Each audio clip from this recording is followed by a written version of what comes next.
Picture a riverbank on the eastern edge of the Mongolian steppe. Sometime in the year 1162, not a palace, not a city, a single felt tent beside the Onon River. In a landscape so vast, the nearest settlement is days away.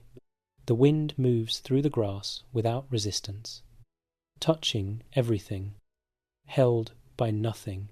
What we know about this night comes through oral tradition, later recorded in the secret history of the Mongols.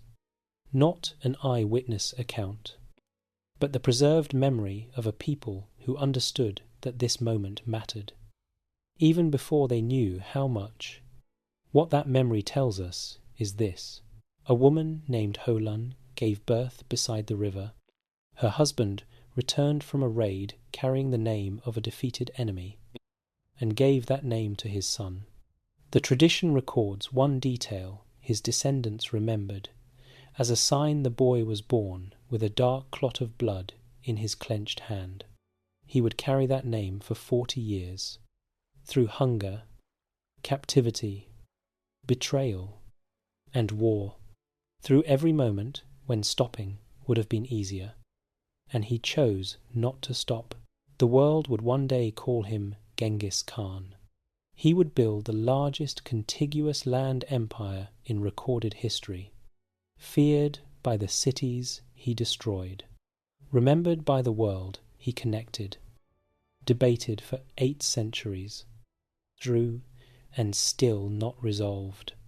But here, on this riverbank, he was only a child in the dark, a closed fist, a quiet river, a mother watching the sky. This is the life of the orphan who conquered half the world. Settle in, and let us begin. Chapter 1. The world he was born into. To understand what Genghis Khan became, you first have to understand what he came from. Not the romantic image of free riders living in harmony with endless grass that later centuries constructed around the Mongols. What he came from was one of the most violent, unstable, and genuinely dangerous human environments on the surface of the earth. A place where beauty and terror existed in exactly equal measure, and where most people spent their entire lives navigating the space between them without ever reaching anything you could honestly call safety. Take a breath. Feel the scale of what we are about to enter. The Mongolian steppe runs roughly 3,000 miles from east to west. To the south lies the Gobi Desert, a landscape of such absolute dryness that even the Mongols did not live there willingly. To the north lie the forests of Siberia, dark and dense and cold in ways that make the open steppe feel warm by comparison. Between those two edges, the grass runs to every horizon without interruption, and the sky above it is the largest sky in the world. Not the idea of it. The physical reality of standing on flat ground with nothing between you and the horizon in any direction, under a sky that at night fills with more stars than a person raised in a city can quite believe exist. The Mongols who grew up inside that landscape did not find it empty. They found it full of wind and weather and the movement of animals and the specific silence that only very large spaces produce. A silence you can hear rather than simply fail to hear noise inside. The winters came hard off the mountains. Temperatures dropped to places that thermometers in warmer civilizations did not bother to mark. A single storm could kill an entire herd of animals overnight. A herding family whose animals died in winter did not survive to spring. This was not a figure of speech. It was a fact that every child on the steppe absorbed before they were old enough to understand abstract concepts, because the evidence of it was visible every year in the bones left behind by the ones who had not made it through. The land did not negotiate. It did not make exceptions for good intentions or hard effort or the specific unfairness of bad luck arriving at the wrong moment. It rewarded the capable and buried the rest without ceremony. And it had been doing this for so long that the people it produced were a specific kind of human being, practical in ways that settled people found almost frightening, unsentimental about loss in ways that settled people sometimes mistook for coldness, but that were in fact the expression of a culture that had learned over generations. That sentiment and survival were not always compatible, and that when forced to choose, survival came first, and the honouring of loss came after. When the immediate danger had passed, and they had horses, every Mongol child learned to ride before they learned to walk steadily, not as a skill acquired through instruction, as a condition of existence, absorbed from birth the way children in other cultures absorb language, through constant exposure and daily practice and the specific education of a body that spends more time on horseback than off it during the years when the body is still deciding what shape to become. The Mongol child who reached adulthood was, without any formal military training, a cavalry soldier of a quality that the military systems of the surrounding world could not manufacture through any amount of deliberate instruction, because what those systems were trying to train had already been lived for 15 years on the steppe. The political structure of the 12th century steppe was built on clans organized into tribes, with confederations forming and dissolving around charismatic leaders the way weather systems form and dissolve over the grass, gathering force and then scattering, leaving the land exactly as they found it. Loyalty was not to an abstract nation or a legal system. Loyalty was personal, built through shared blood and shared raids and shared hardship, through the specific bonds that warriors formed with each other through years of fighting side by side. When those bonds broke, and they broke regularly, the consequences were total and immediate. A man without allies on the steppe was a man without protection. A family without a tribe was a family that could be raided or enslaved or simply erased by anyone stronger who decided to take what they had. There was no court to appeal to. There was no law above the capacity to defend yourself with force. The steppe offered freedom in the specific and terrifying sense of a place where almost nothing was forbidden because almost nothing was enforced.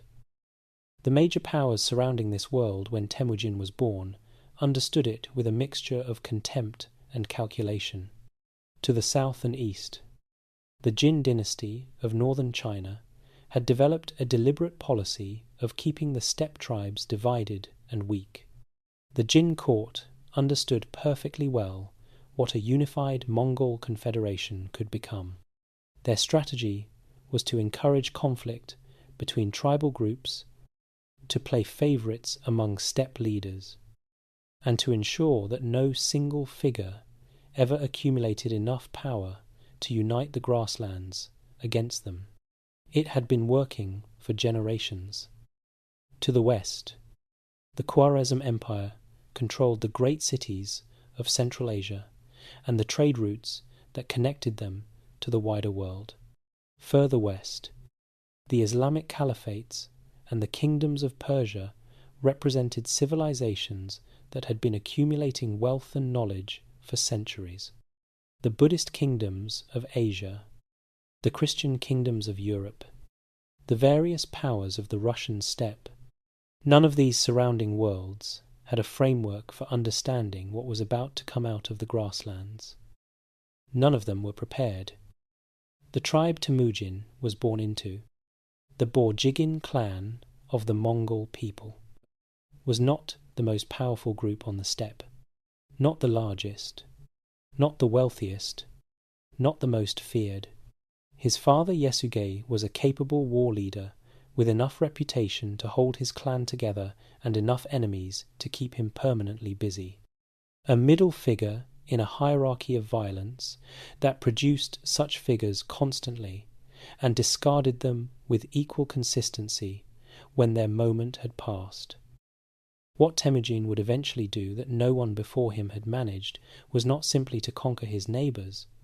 The steppe had seen conquerors, leaders who gathered large confederations around their personal charisma and their military ability. Every one of them had built something that dissolved after they died, because what they built was built on personal loyalty alone. And personal loyalty has a specific and unavoidable weakness. It ends when the person ends. What Temujin would build was something the steppe had never seen, a structure that survived the battle, an institution with its own logic that did not require him to be present to function, a system that converted defeated enemies into loyal soldiers rather than leaving them as resentful subjects waiting for their chance. He had not figured any of this out yet. He was a child, born on a river bank, in a world that was already sharpening itself against him. The blood clot in his fist had dried. The Onon moved on, as it always moved, carrying the cold water of the Khenti mountains toward the wider world without hurrying and without stopping. The steppe was waiting with the patience of a landscape that has nowhere else to be and no appointment to keep. Chapter 2. The Boy with a Prisoner's Name. There is a specific kind of childhood that does not build innocence. It builds something harder and more durable. Something that has no gentle name, but that you recognize immediately when you see what it produces in the adult. It is the childhood of a person who learned, before they were old enough to choose the lesson, that the world does not owe them survival. That survival is something you take with whatever is available, or you do not have it at all. Temujin had that childhood, and it began to show its true shape on an afternoon when he was 9 years old, on a journey his father decided to take.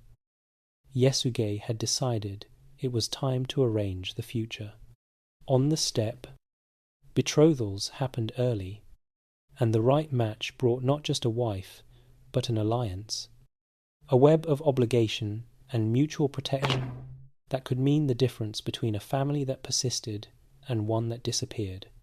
He took his son east, toward the territory of the Ongarat tribe, whose women had a reputation for beauty and whose connection would bring valuable support.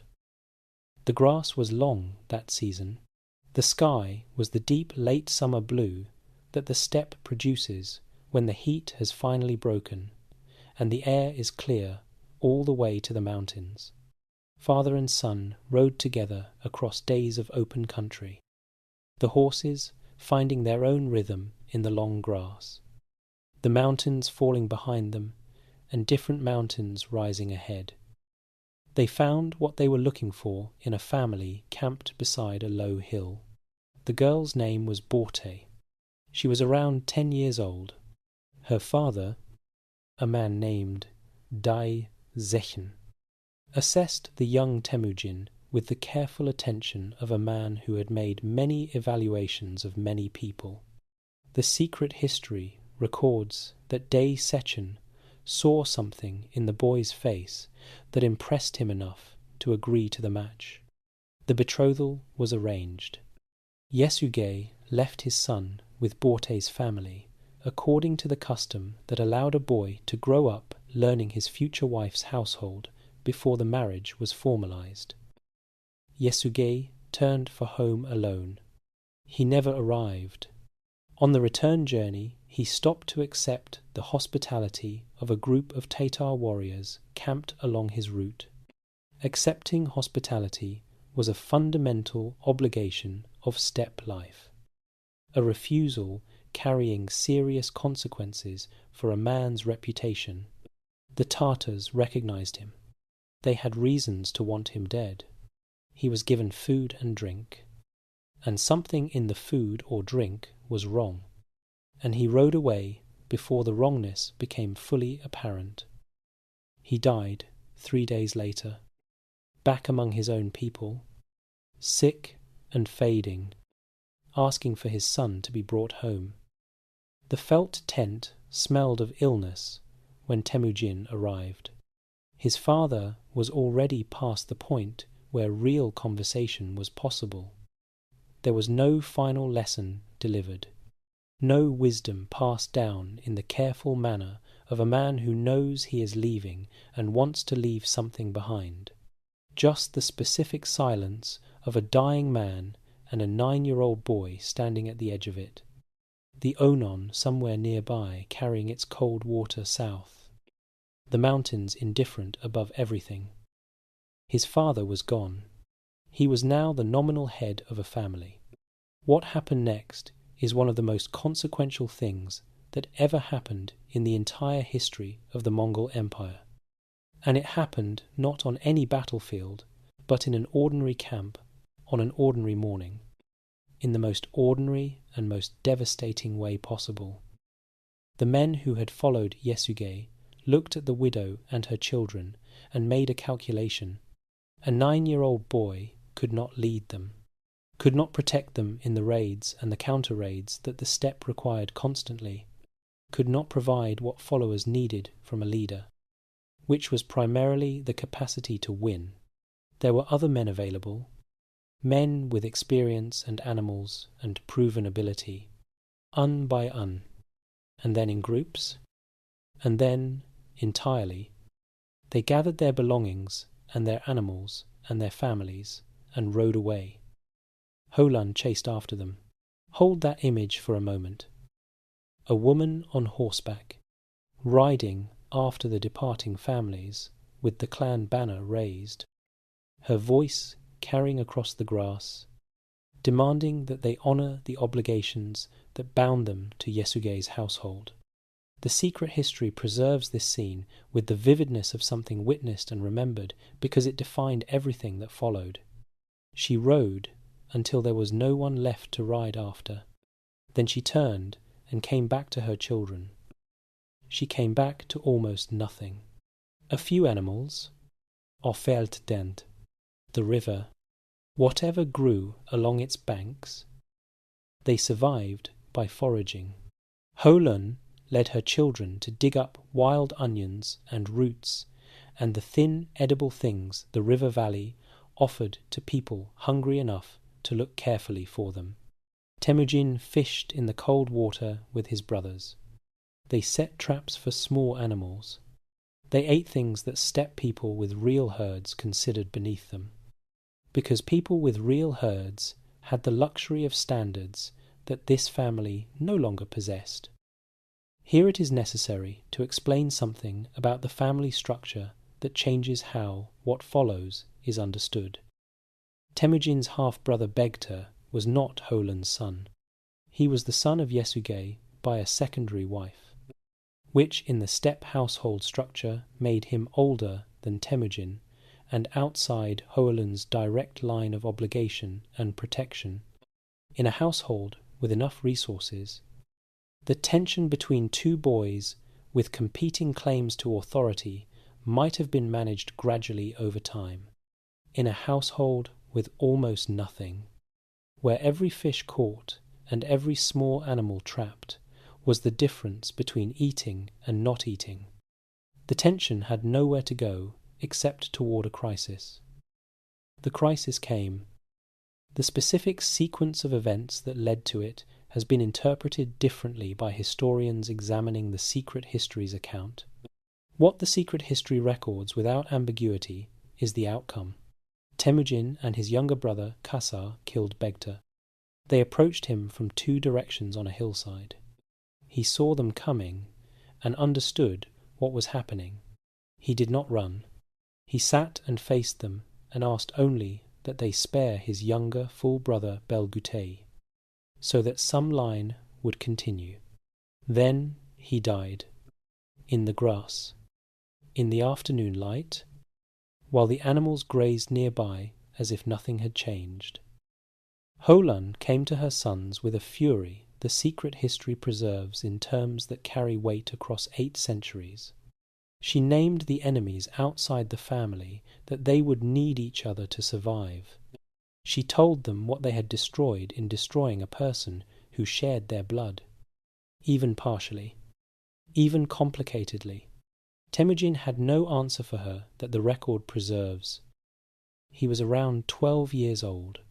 He had just committed what the steppe considered one of its deepest violations, the killing of a family member. He had done it because the situation, in his assessment, required it.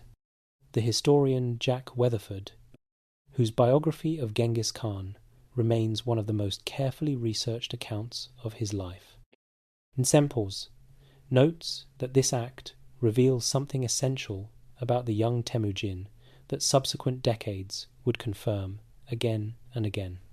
He was capable of doing things he understood were wrong by the standards of his own culture when he believed the situation genuinely required them. That quality would serve him in ways that no ordinary moral calculation could have predicted. It would also cost him things that no amount of subsequent power could recover. The Taichiut tribe, a Mongol group with old grievances against Yesugei's family, chose this period of maximum vulnerability to move against Holan's household. They arrived with enough force to make resistance a gesture rather than a defence, scattered what remained of the family's animals, and took Temujin. He was fitted with a kango, a heavy wooden collar device used to restrain captives, its weight pressing against his neck and shoulders through every hour of every day, designed to make sleep uncomfortable and independent action impossible.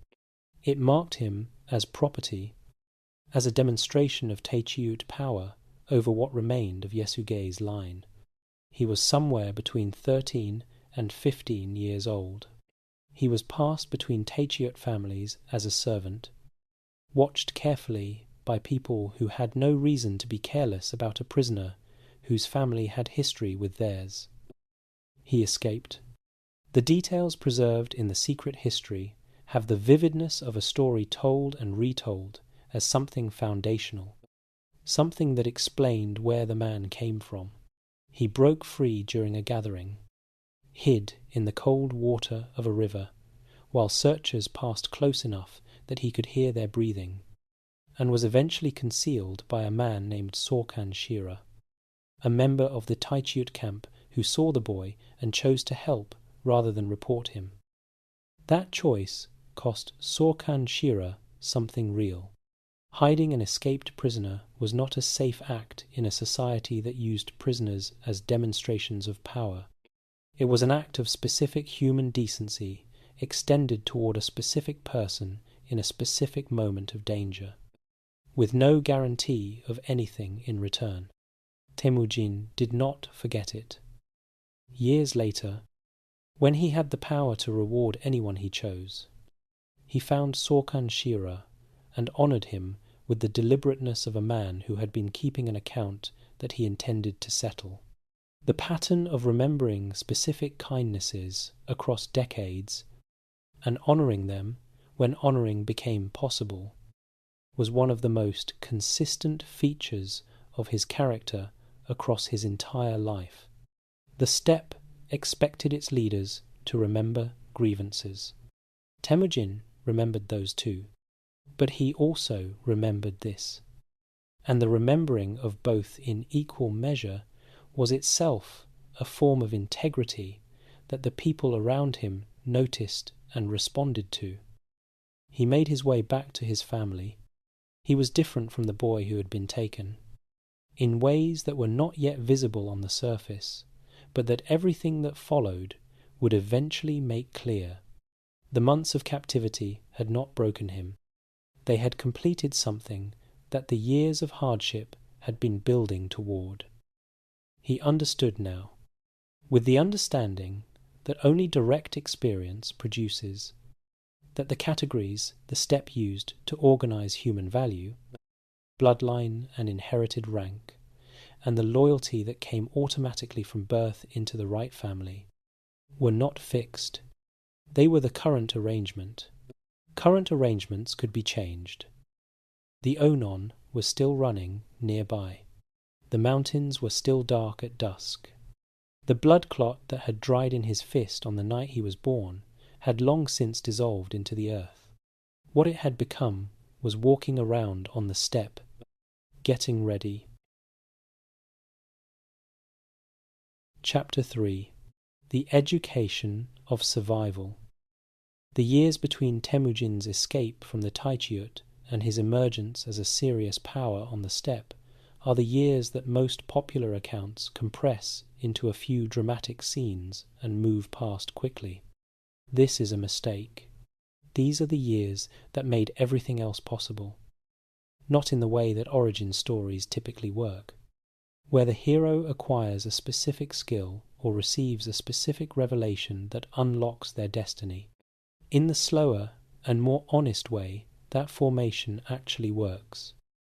Through accumulated experience, through the particular education of a person who has no safety net, and who learns, therefore, with the specific attention of someone for whom getting it wrong has immediate and serious consequences. The first thing Temujin did when he was free and reunited with his family was go and reclaim Borte. She had been waiting with her family through the years since the betrothal, a girl promised to a boy whose circumstances had become dramatically worse since the promise was made. The Ongerat had honoured the arrangement anyway. Temujin rode to find her and married her, fulfilling what his father had arranged. The marriage carried political value. The Ongerat connection gave him resources and relationships that his isolated family desperately needed. But the evidence across the decades of their life together suggests something genuine between them that went beyond the calculation. A specific and durable bond that the events of their early years together would test in a way that left a permanent mark on everything that followed. The Merkits came in the night. They were a tribe with a long grievance against Yesugei's family, rooted in the original taking of Holan years before, a debt the steppe remembered and the Merkits had been waiting to settle.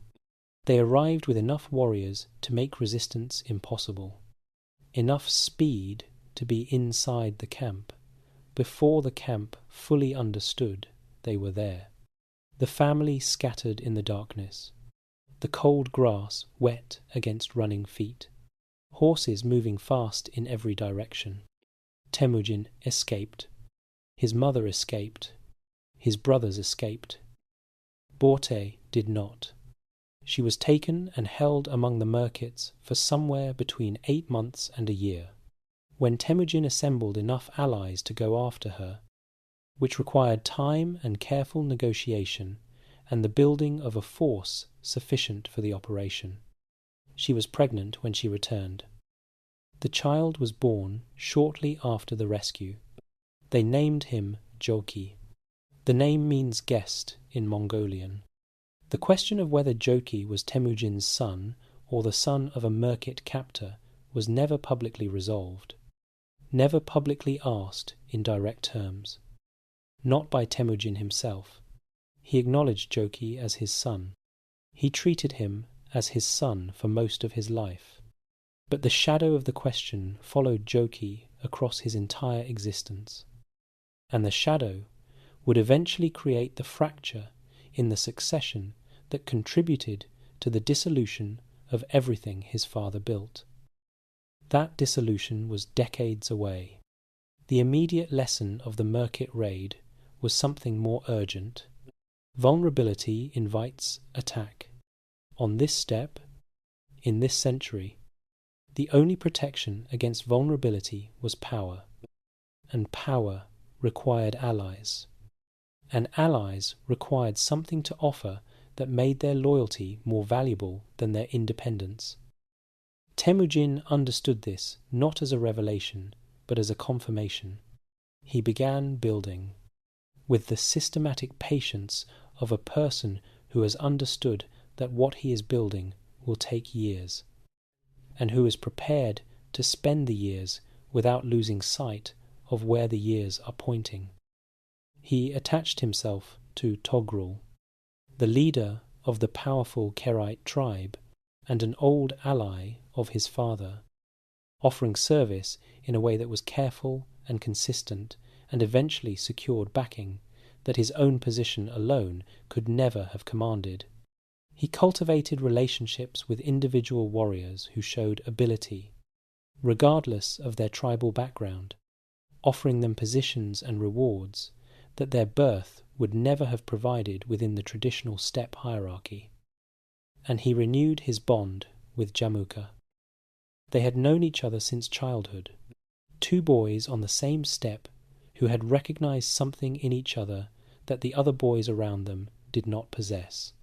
They had sworn the bond of Anda, the sworn brotherhood, which the steppe treated as equal to or greater than blood kinship. It was the deepest commitment their culture made available. They had sworn it twice across their youth, exchanging gifts, sleeping side by side as brothers slept, declaring their connection in the permanent language the steppe reserved for its most serious intentions. Now they rode together again. Imagine the two of them in those months of renewed alliance. The steppe in early spring, the grass still brown, but the light already changing. The first warmth coming off the south-facing hillsides where the snow had melted earliest. Two men in their mid-20s who understood each other with the completeness that only long acquaintance produces, who could read each other's intentions the way a person reads weather, through accumulated experience of how the other moved and thought and responded to pressure. Jamuka was everything Temujin was, and several things Temujin was not. Intelligent, charismatic, militarily capable in ways the steppe recognized immediately and respected completely, deeply embedded in the traditional hierarchy of steppe power, a man whose lineage and connections gave him a standing that Temujin's stripped and abandoned family could not match on paper. He was also, unlike Temujin, a man whose vision did not extend beyond the existing categories. He wanted to be the greatest leader within the steppe system. He did not imagine replacing the system itself. They rode together for approximately a year and a half, gathering followers, building a combined force that other tribal leaders began taking seriously. Then they separated, and the separation was not clean, and the friendship became the most consequential rivalry on the steppe. The exact cause has been interpreted differently by historians examining the secret history's account. What is visible in the outcome is the underlying dynamic. Jamuka organized his camp according to traditional steppe hierarchy. The best positions and resources flowed toward those of highest birth. The old arrangement, maintained because it was the arrangement that had always existed and because the people who benefited from it were the people with the power to enforce it. Temujin organized his camp differently. He placed capable people in positions of responsibility regardless of where they came from. Feel what that meant to a warrior of low birth on the 12th century steppe. The entire world he had grown up in told him that his origin determined his ceiling, that the accident of the family he was born into was the primary fact about him, more important than what he could do or how well he could do it. And then a man named Temujin arrived and told him, through action rather than speech, that what mattered was his capability.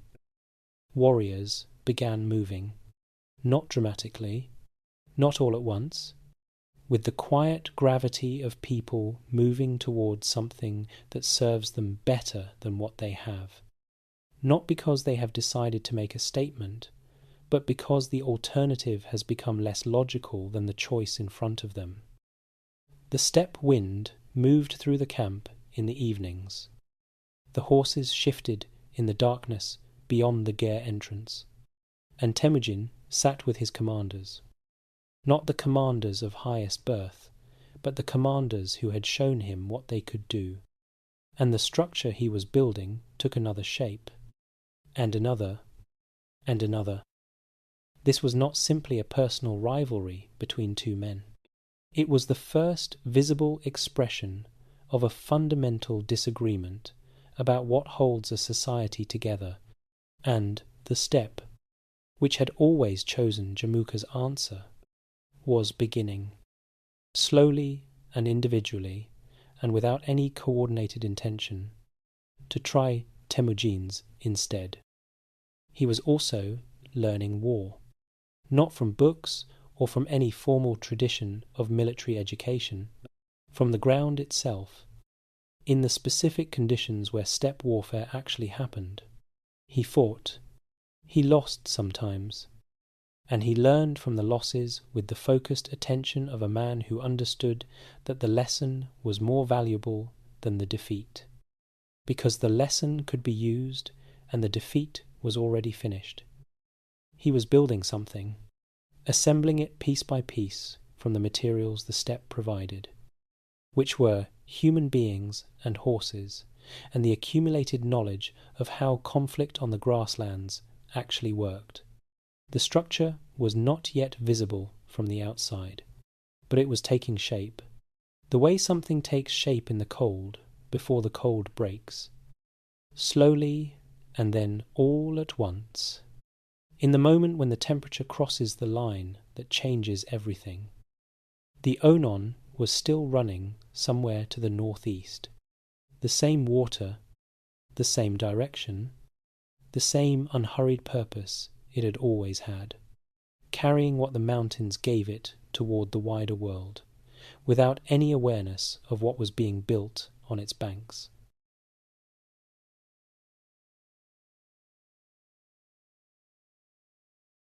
Chapter 4. The Making of Genghis Khan. There is a specific kind of transformation that history records only occasionally, the moment when a person who has been building towards something for decades finally arrives at the thing they were building toward, and the world reorganizes itself around the arrival in ways that cannot be undone. The transformation of Temujin into Genghis Khan was that kind of moment, but the road to that moment ran through the darkest years of his life, through defeats that would have ended most men, through betrayals from the people he trusted most, through decisions that required him to choose, again and again, between what he felt and what the work demanded. The first major military confrontation between Temujin and Jamuka came at a place called Dalan Baljut, sometime around 1187 or 1188. Jamuka had assembled a coalition of tribes against Temujin, motivated partly by the defections that had been moving capable warriors from his camp toward Temujin's over the preceding years. The battle was a serious defeat for Temujin. His forces were pushed back with real casualties. He retreated, and Jamuka, in the aftermath, did something that the steppe remembered for years. He had the captured officers of Temujin's army executed in a manner the secret history records with specific detail. The method was chosen not merely as punishment, but as a message, delivered in the most visible language available, about what the cost of choosing Temujin over Jamuka would be. Historians, including Timothy May, note that the details in the secret history's account should be understood as cultural memory as much as literal record. But the core fact of the executions and their demonstrative purpose is not disputed. The warriors, who had not yet chosen between the two men, noted this carefully. They noted the difference between what Jamuka did with victory and what Temujin did with it. which was to incorporate, to offer capable men a place in his structure, regardless of which side they had fought on, to treat the defeated as a resource rather than as a demonstration of power. The steppe was making its assessment. The assessment was taking longer than Temujin would have preferred. It was arriving nonetheless. He spent the years following Dalan Baljut rebuilding. There is a quality to this period that the broad narrative tends to pass over too quickly. The quality of a man sitting with a significant defeat and refusing to let it become the story he told about himself. He directed his attention entirely toward what needed to happen next, which required first understanding precisely what had gone wrong, and then building the different thing that understanding pointed toward. The internal structure of what he was building was becoming visible in ways that distinguished it fundamentally from anything the steppe had produced before. He organized his growing forces on a decimal system: 1 nits of 10, 100, 1,000, and 10,000, with commanders at each level who owed their positions to demonstrated ability rather than tribal rank. He created the Keshig, the Imperial Guard, drawing warriors from across tribal lines, serving simultaneously as his personal protection and as the training ground for his future officer corps. He established procedures for distributing captured goods that gave every participant a defined share.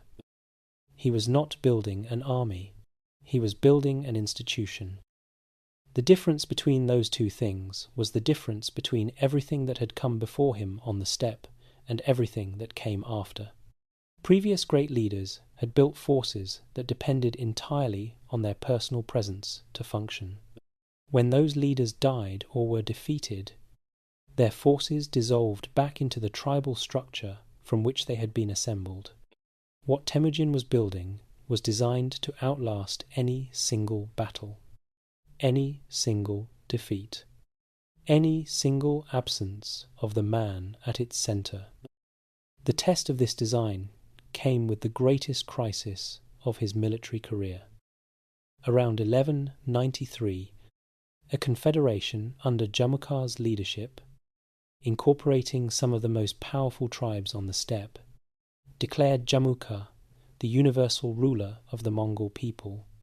This was a direct challenge to everything Temujin had been building. The forces assembled against him were the most significant he had yet faced. The threat was real in the specific way that threats on the steppe were real, in the sense that losing meant not just a setback, but the complete dissolution of everything he had spent years assembling. What followed over the next several years was not a clean sequence of victories. It was a grinding and complex struggle that moved across the vast geography of the steppe with momentum that shifted by season and by the specific calculations of individual tribal leaders who were assessing their survival with every move. Temujin won some engagements and lost others. He absorbed groups that changed sides and dealt with the internal tensions that absorption always created. Through all of it, the institution held. When individual battles went wrong, the units operated with their assigned commanders. The procedures functioned. The loyalty that Temujin had built through years of consistent behavior did not dissolve under pressure, because it was not built on his personal presence. It was built on demonstrated reliability, which is a different foundation entirely, and a harder one to break. The confederation against him began to crack. On by one, and then in groups, tribal leaders calculated whether the arrangement still served them. As the costs of fighting Temujin mounted without the decisive victory that would have justified those costs, the calculation shifted. They came to Temujin. The Tatars fell. The Naimans fell. The Merkits were broken. Jamukhar, abandoned by nearly everyone who had followed him, became a fugitive moving across the steppe with a shrinking group of loyal men. His remaining followers eventually captured him and brought him to Temujin, hoping for a reward. Temujin had them executed immediately. They had betrayed their leader. That was the thing he could not forgive.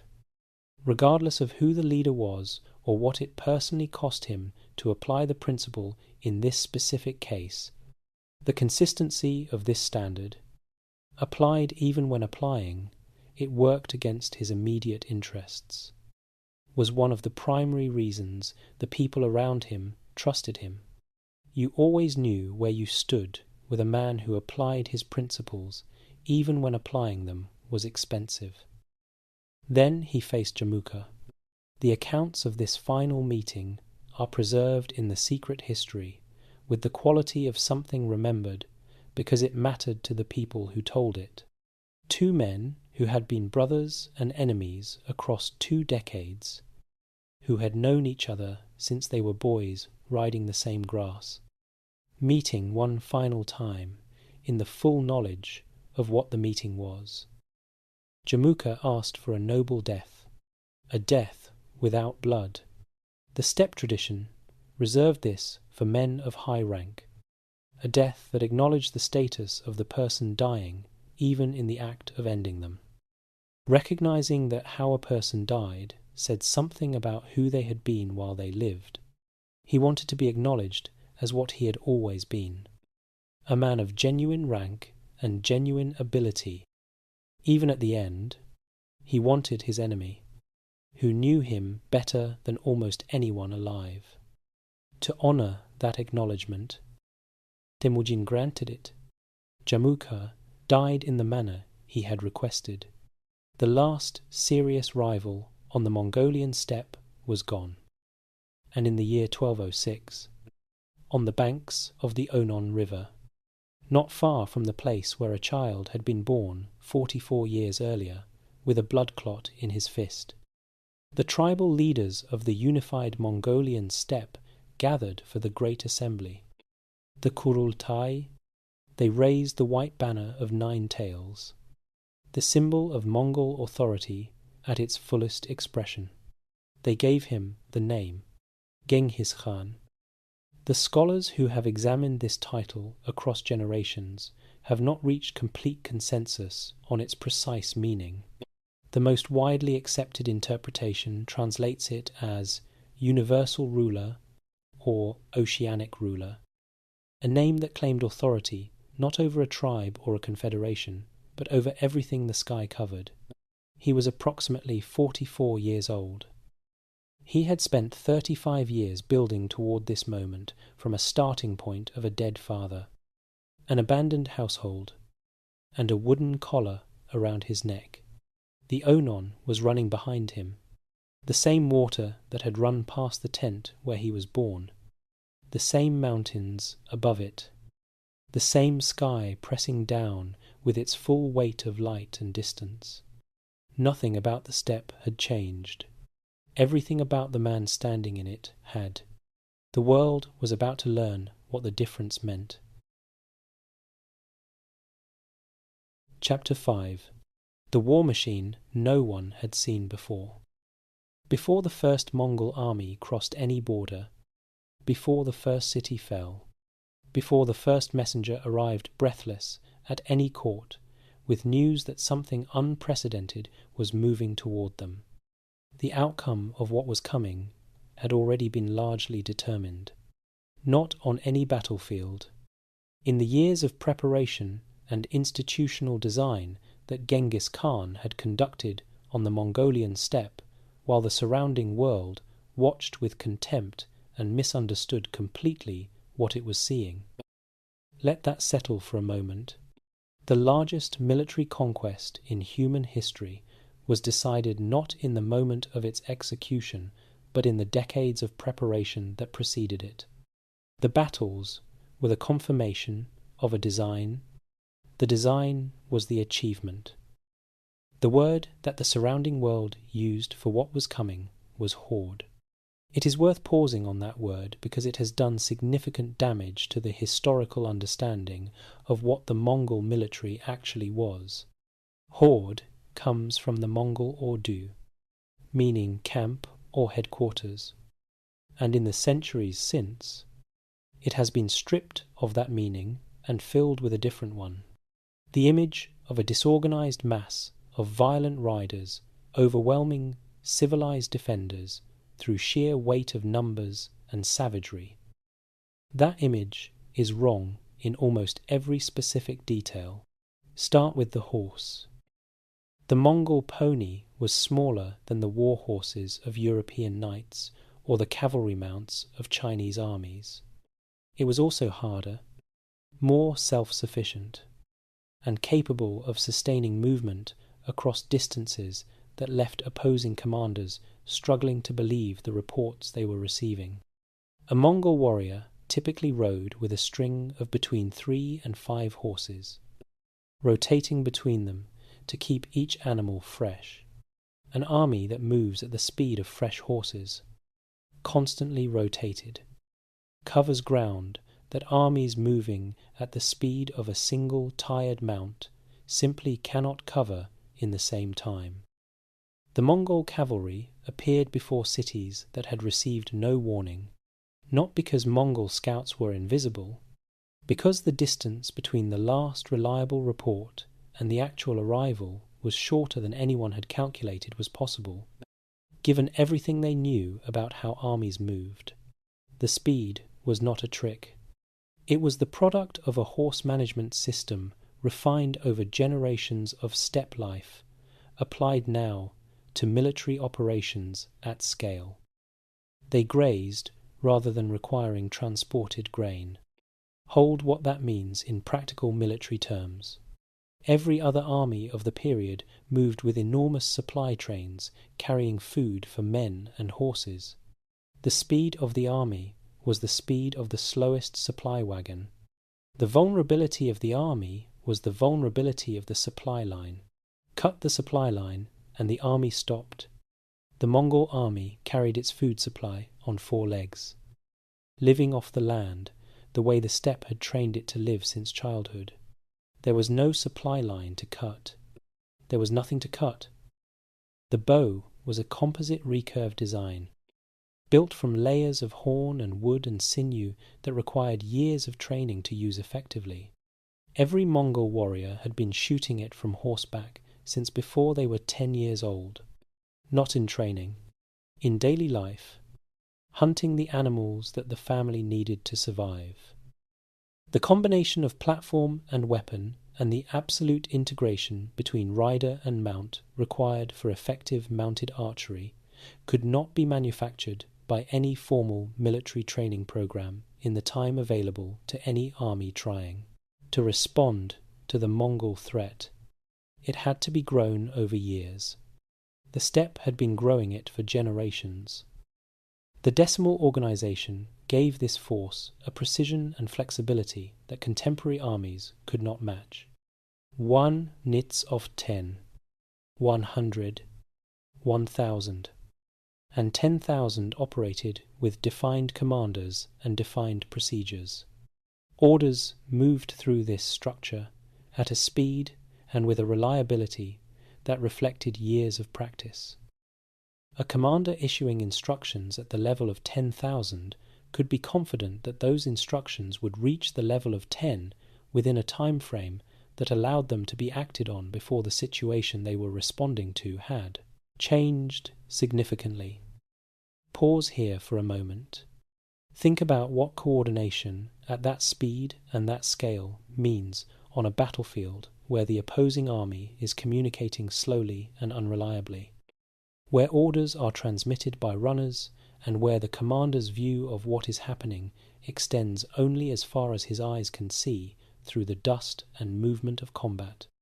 The Mongol army was not simply faster in movement, it was faster in thought, in the organizational sense, in the speed at which it could perceive a situation, decide on a response, and execute that response across the full breadth of the engaged force. The intelligence system that supported operations was equally sophisticated. Before any major campaign, Genghis Khan deployed networks of scouts, traders, and travelers to gather detailed information about the target territory. He wanted road conditions and water sources, the locations and sizes of enemy forces, the political tensions within the opposing leadership, the economic vulnerabilities of the cities he intended to approach. By the time a Mongol army appeared before a defensive position, its commander typically knew more about that position than the defenders knew about the attacking force. The psychological dimension of Mongol warfare was not accidental. It was deliberately designed and ruthlessly consistent. Cities that submitted without resistance received protection, organized governance, and integration into the Mongol trade network. The offer was genuine and the follow-through was reliable. Cities that resisted received something different, a destruction so complete and so well documented by subsequent accounts that every city that came after them received the story before they received the army. The consistency of this policy across years and thousands of miles was the key to its psychological effectiveness. An offer that was sometimes honoured and sometimes not would not have produced the same response. An offer that was always honoured, paired with a consequence that was always delivered, created conditions in which the rational calculation for most cities pointed towards submission, less fighting, less cost, more cities incorporated intact rather than rebuilt from rubble. The incorporation of conquered people's knowledge into the Mongol system was one of its most significant and least appreciated strengths. Chinese engineers provided siege technology. Persian administrators provided organizational knowledge for governing conquered territories. Commanders who had fought against the Mongols and demonstrated genuine ability were offered positions within the command structure. Because ability was the thing the system valued above tribal origin or cultural background, or the resentment that defeat naturally created. The siege capability question deserves specific attention. The force that emerged from the steppe in 1206 had essentially no capacity to take fortified cities. The Jin dynasty of northern China relied heavily on walled cities as a defensive strategy. The initial Mongol campaigns against the Jin demonstrated the limitation clearly. Field victories were converted into territorial gains, only where cities chose not to resist. Genghis Khan addressed this with the same systematic attention he brought to every other military problem. He recruited Chinese engineers. He acquired catapult technology and the various devices that centuries of siege warfare between settled peoples had developed and refined. He trained units specifically in siege operations. He moved Chinese engineers and their equipment across thousands of miles because the campaign required that capability, and he was willing to pay whatever the logistical cost of having it turned out to be. The Mongol military system that resulted from all of this was not a larger version of what had come before it on the steppe. It was a different kind of thing, an institution that had incorporated the strengths of the nomadic military tradition, speed and range, and the complete integration of rider and horse, and combined them with the siege capability, the organizational sophistication, and the intelligent systems of the settled world it had been studying and defeating. The commanders who led this system were trained military professionals who had absorbed years of operational experience in the specific school of Genghis Khan's campaigns. Subutai, arguably the most tactically gifted general the Mongol system produced, had begun his career as a common soldier from a blacksmith's family. a background that would have placed a permanent ceiling on his advancement in any military system organized around birth. In the Mongol system, his ability moved him upward until he was planning campaigns that modern military historians examine for their operational sophistication. Jebe had originally been an enemy who shot Genghis Khan's horse from under him in battle. When captured, he acknowledged what he had done directly, without deflection or excuse, and offered his service with the straightforwardness that Genghis Khan respected above almost any other quality. He was incorporated into the command structure and became one of its most effective officers. These are not exceptional stories within the Mongol military. They are representative of how it actually worked. The armies of the surrounding world were about to discover this. Most of them would discover it in the specific and irreversible way that comes from being defeated by something you did not understand, was possible until the moment it was happening to you. The steppe was behind the army. The world was ahead. And the man who had built this from the remnants of an abandoned family and the hard lessons of a childhood that had left him with nothing except his own capacity, was looking at that world with the patient and systematic attention of someone who had been studying how things failed and how they succeeded for 40 years. He had very specific plans for what came next. Chapter 6. The destruction of the Silk Road's old world. There is a moment in the history of every great catastrophe when the people who are about to experience it are still living their ordinary lives. A merchant in Bukhara is calculating his next journey. His ledger is open on the table. Outside his window, the bazaar is moving with its usual morning noise. The sound of a city that has been a city for so long that the continuity of it has come to feel like a law of nature rather than a human achievement. A scholar in Nishapur is writing by lamplight, his hand moving across the page with the practiced ease of a man who has filled thousands of pages and expects to fill thousands more. A child is being born in Merv, in a city that has stood since before recorded history began in this region, in a city whose walls are old enough that people have stopped imagining they could not stand. The catastrophe is already in motion, already irreversible, already close enough that a rider on a fast horse could bring the news in days, but the news has not arrived yet. The ordinary world is still the ordinary world. In the year 1219, that moment belonged to the cities of Central Asia, and the name of the man whose decision had set the catastrophe in motion was not Genghis Khan. It was Muhammad II, Shah of the Khwarezm Empire. Genghis Khan had sent a trade caravan to the Khwarezm territories sometime around 1218. A large caravan, several hundred merchants, accompanied by representatives, carrying a formal message whose intentions were, by the diplomatic standards of the era, clear. He wanted trade. The Silk Road routes that ran through Khwarezm territory connected the Mongol world to markets that interested him, and commerce was something he had already demonstrated, through his governance of the steppe territories, that he actively protected and encouraged.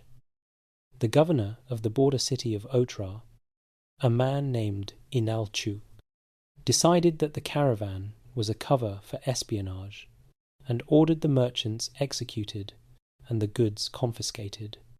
Whether he acted on his own authority or on orders from the Shah is a question that historians, including David Morgan and Timothy May, have examined without reaching a definitive conclusion.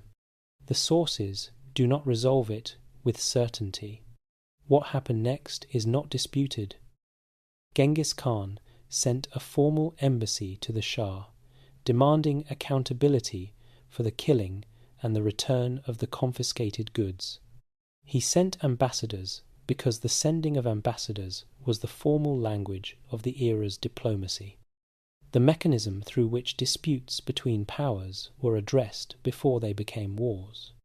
The Shah had the lead ambassador killed. He sent the other two back with their beards shaved off. A deliberate insult chosen to communicate the maximum possible contempt. He had just made the most consequential diplomatic error in the history of Central Asia.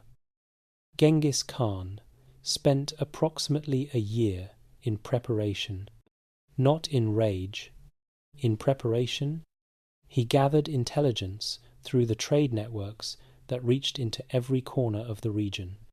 He assembled forces.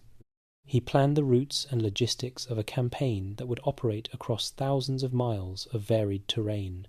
He consulted with commanders who had campaigned in conditions approaching what the Western operation would require. When he moved with everything the system he had built could produce.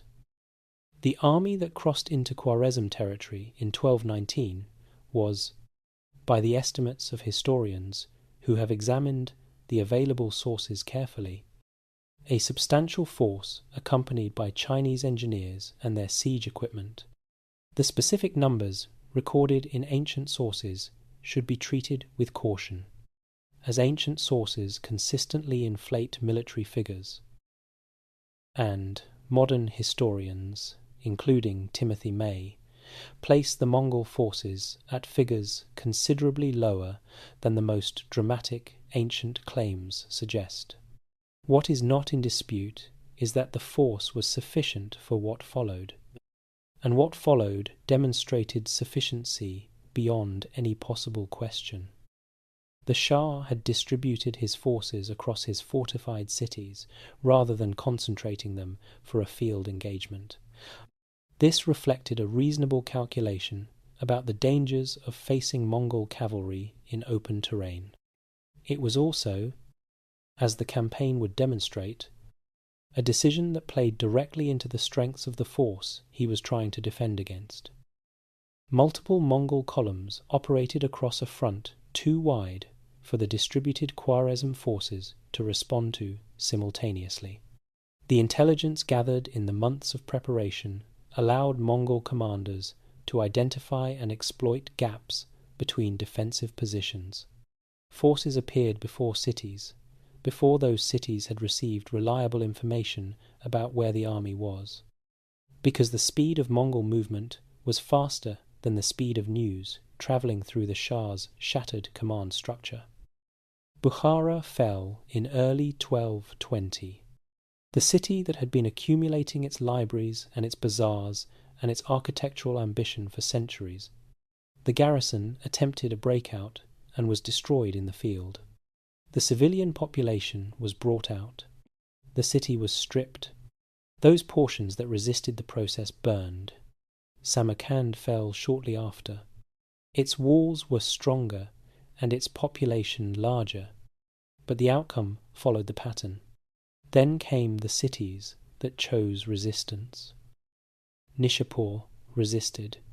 The scholar Peter Jackson, whose work on the Mongol invasions of the Islamic world is among the most careful and most honest available, notes that the casualty figures preserved in Persian chronicles describing the destruction of Nishapur are not reliable as precise counts. Ancient accounts of mass death consistently reflect the psychological impact of events on the people recording them rather than accurate demographic records.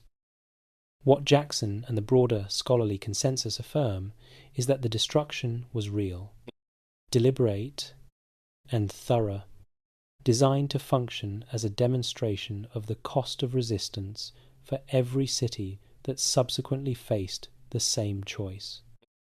Merv received the same. The human cost of the Khwarezm campaign has been debated by historians for generations, and honesty requires acknowledging the uncertainty rather than accepting the most dramatic available figures. Timothy May and other scholars conclude that the destruction was severe enough to permanently alter the demographic and urban landscape of Central Asia, that agricultural infrastructure across entire regions was damaged in ways that took generations to repair, and that the specific numbers in the ancient sources tell us more about the scale of the trauma than about the precise count of the dead. Both things can be true simultaneously. The numbers cannot be accepted at face value. The destruction was catastrophic. Holding both of those statements at the same time is what honest history requires. The Shah Muhammad fled. The ruler of one of the most powerful empires in the Islamic world, moving from city to city ahead of the columns coming from every direction, stripped of everything that the title had meant. He died on a small island in the Caspian Sea in 1221, attended by almost no one, in a condition the sources describe as having lost not just power, but the capacity to believe that what had happened was possible. His son, Jalal al-Din, fought on with genuine courage and tactical skill, winning at least one significant engagement against Mongol forces before being driven across the Indus River into India. The Mongol force at the riverbank watched him go and declined to follow. India was not the current objective.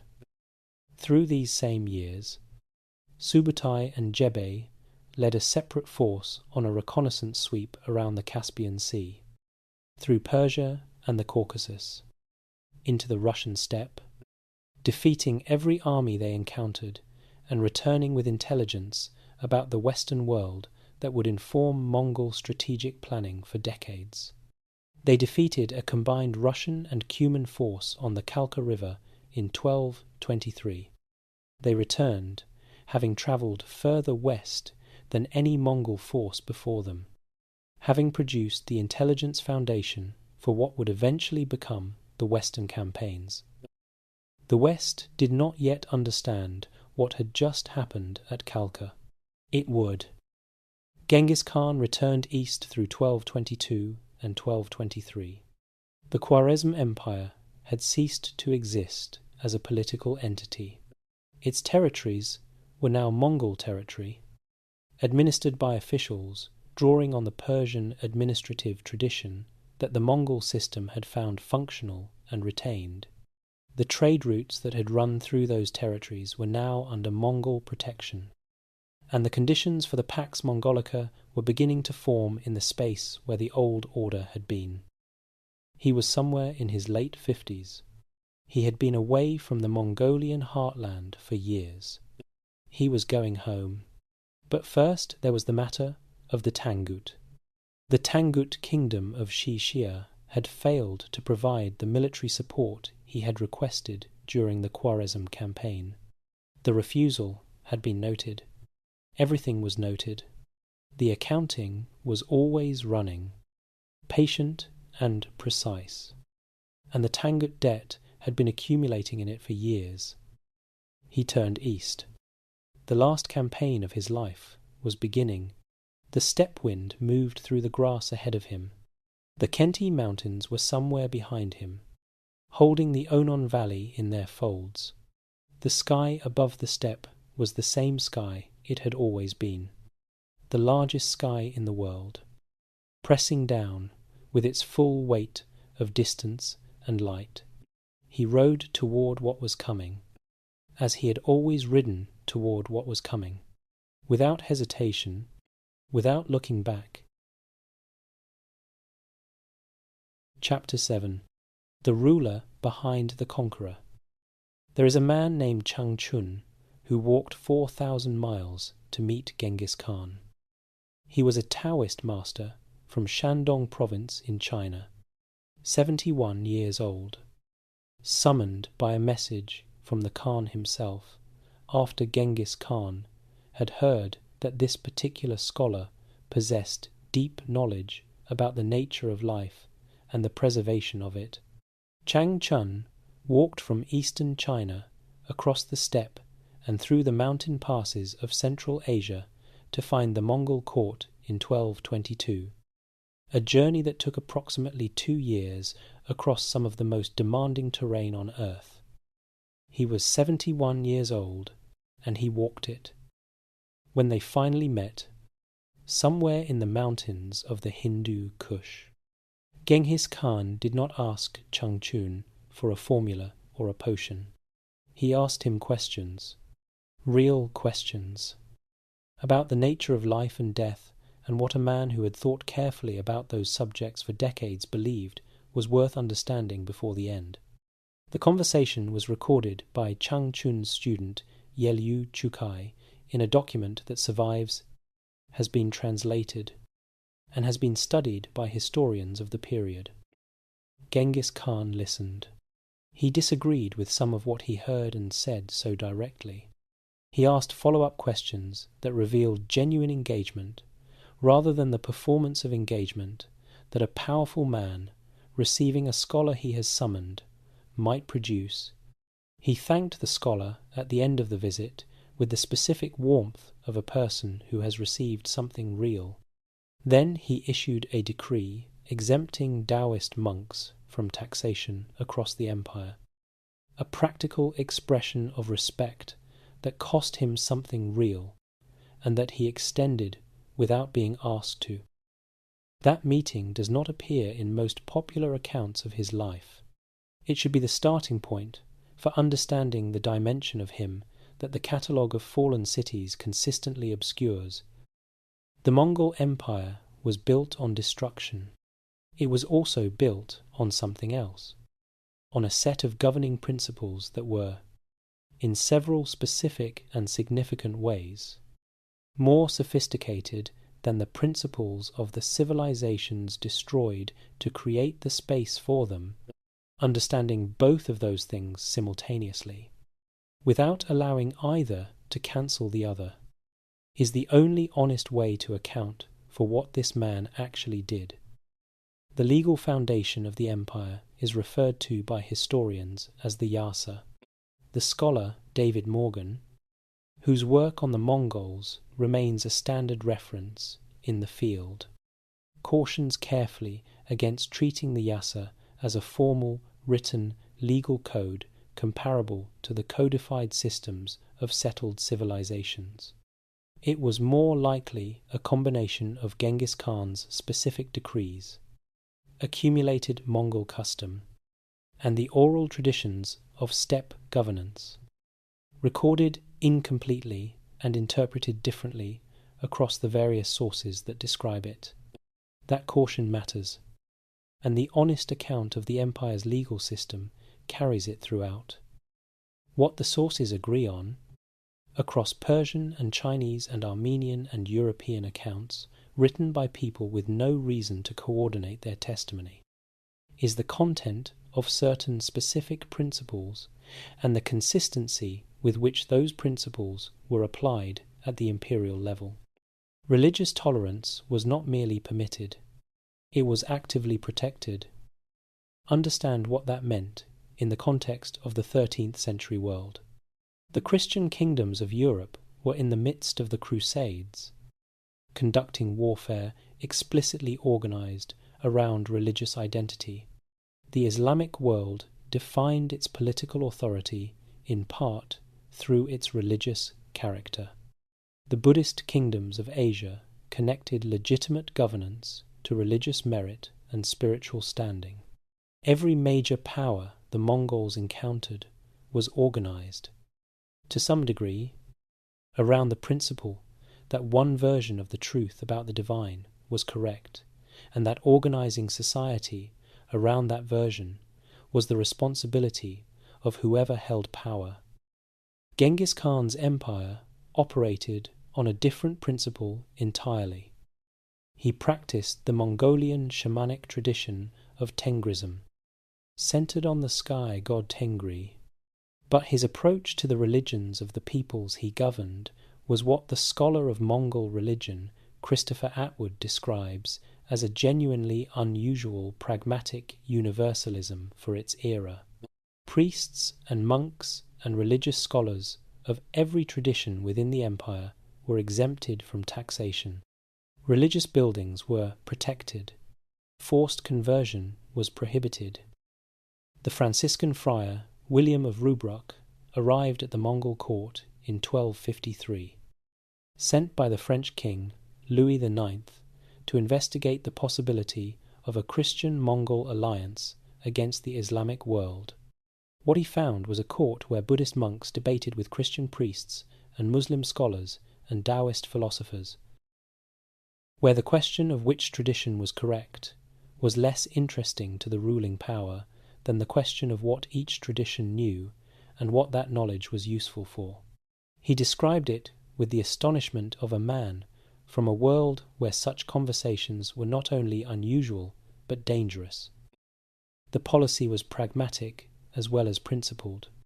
A man who had conquered peoples of a dozen different religious traditions understood that attempting to impose religious uniformity would create a permanent source of resistance that would cost more to suppress than the tolerance cost to extend. But the pragmatism does not require us to dismiss the genuine quality of the curiosity, the conversation with Chang Chun, the decree that followed it, the consistent pattern of seeking out the scholars and the wise people of every tradition his campaigns brought within reach. These are the actions of a man who genuinely wanted to understand things, not merely of a man making a governance calculation. Now, let us walk the Silk Road with a merchant who lived inside what the Yam system actually was. You are in the year 1235. You leave the port of Quanzhou on the Chinese coast with a cargo of silk and porcelain. Your destination is the markets of Persia, 4,000 miles to the west, across some of the most varied terrain on earth. Before the Mongol Empire, that journey meant crossing multiple political boundaries, with multiple sets of taxes and multiple sets of officials, with multiple and often conflicting interests. It meant navigating the endemic banditry that flourished in the spaces between whatever authority each political entity could project. It meant uncertainty at every border, not only about what you would be asked to pay, but about whether you would be allowed to continue at all. You travel now with a paisa, a tablet of authority issued by the Mongol administration that identifies you as a merchant operating under imperial protection. Stations are placed roughly 25 miles apart along the route. Each station maintains horses and provisions and riders. Your paisa provides access to all of it. A message sent from the Chinese coast reaches the Caspian Sea in weeks rather than months. You, with your cargo, travel more slowly, but under conditions of security and logistical support that no comparable journey outside the empire could offer you.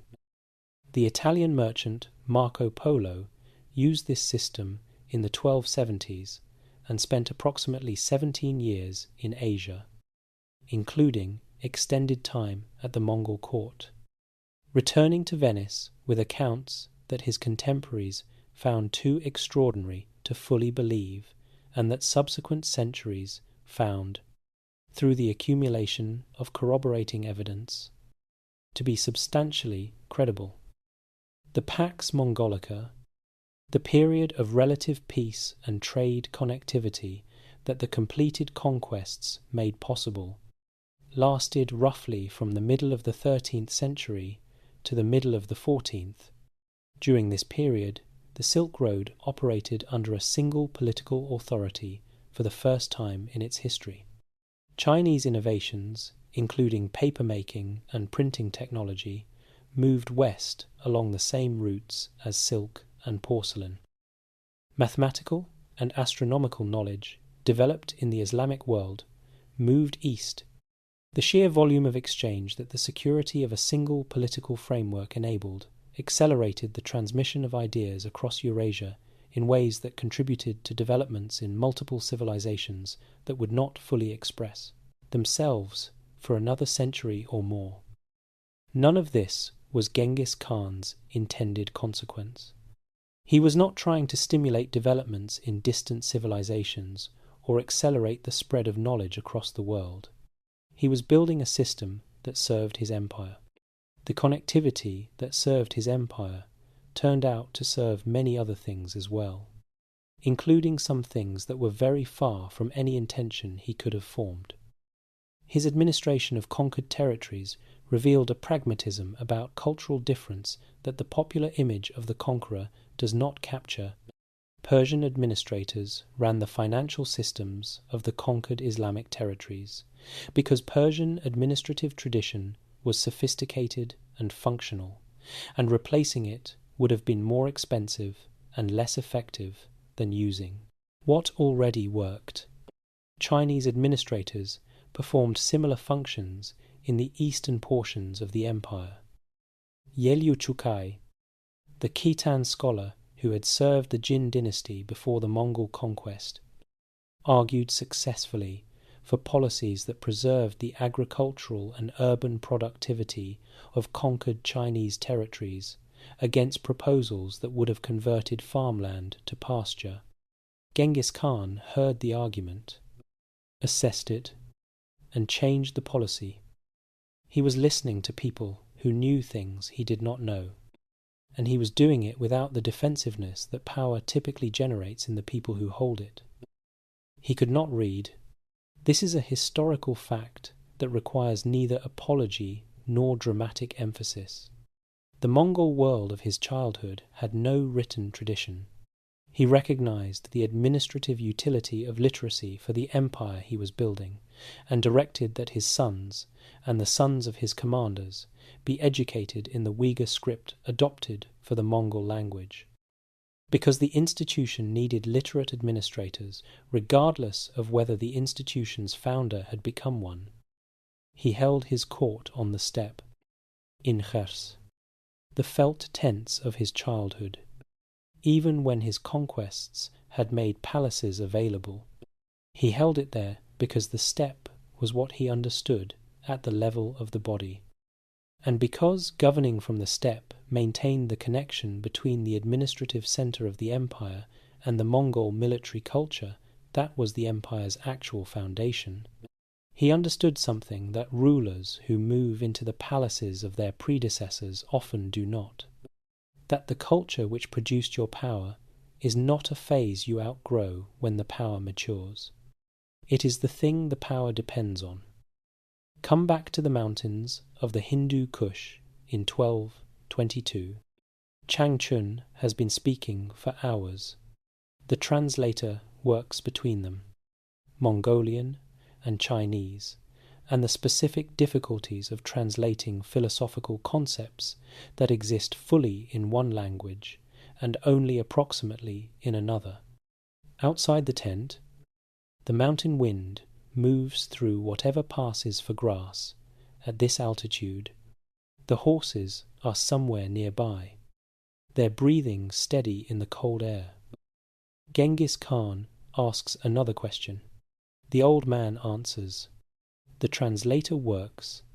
The Khan listens with the specific, focused attention that the people around him had noticed since the years when he had nothing to offer except that attention.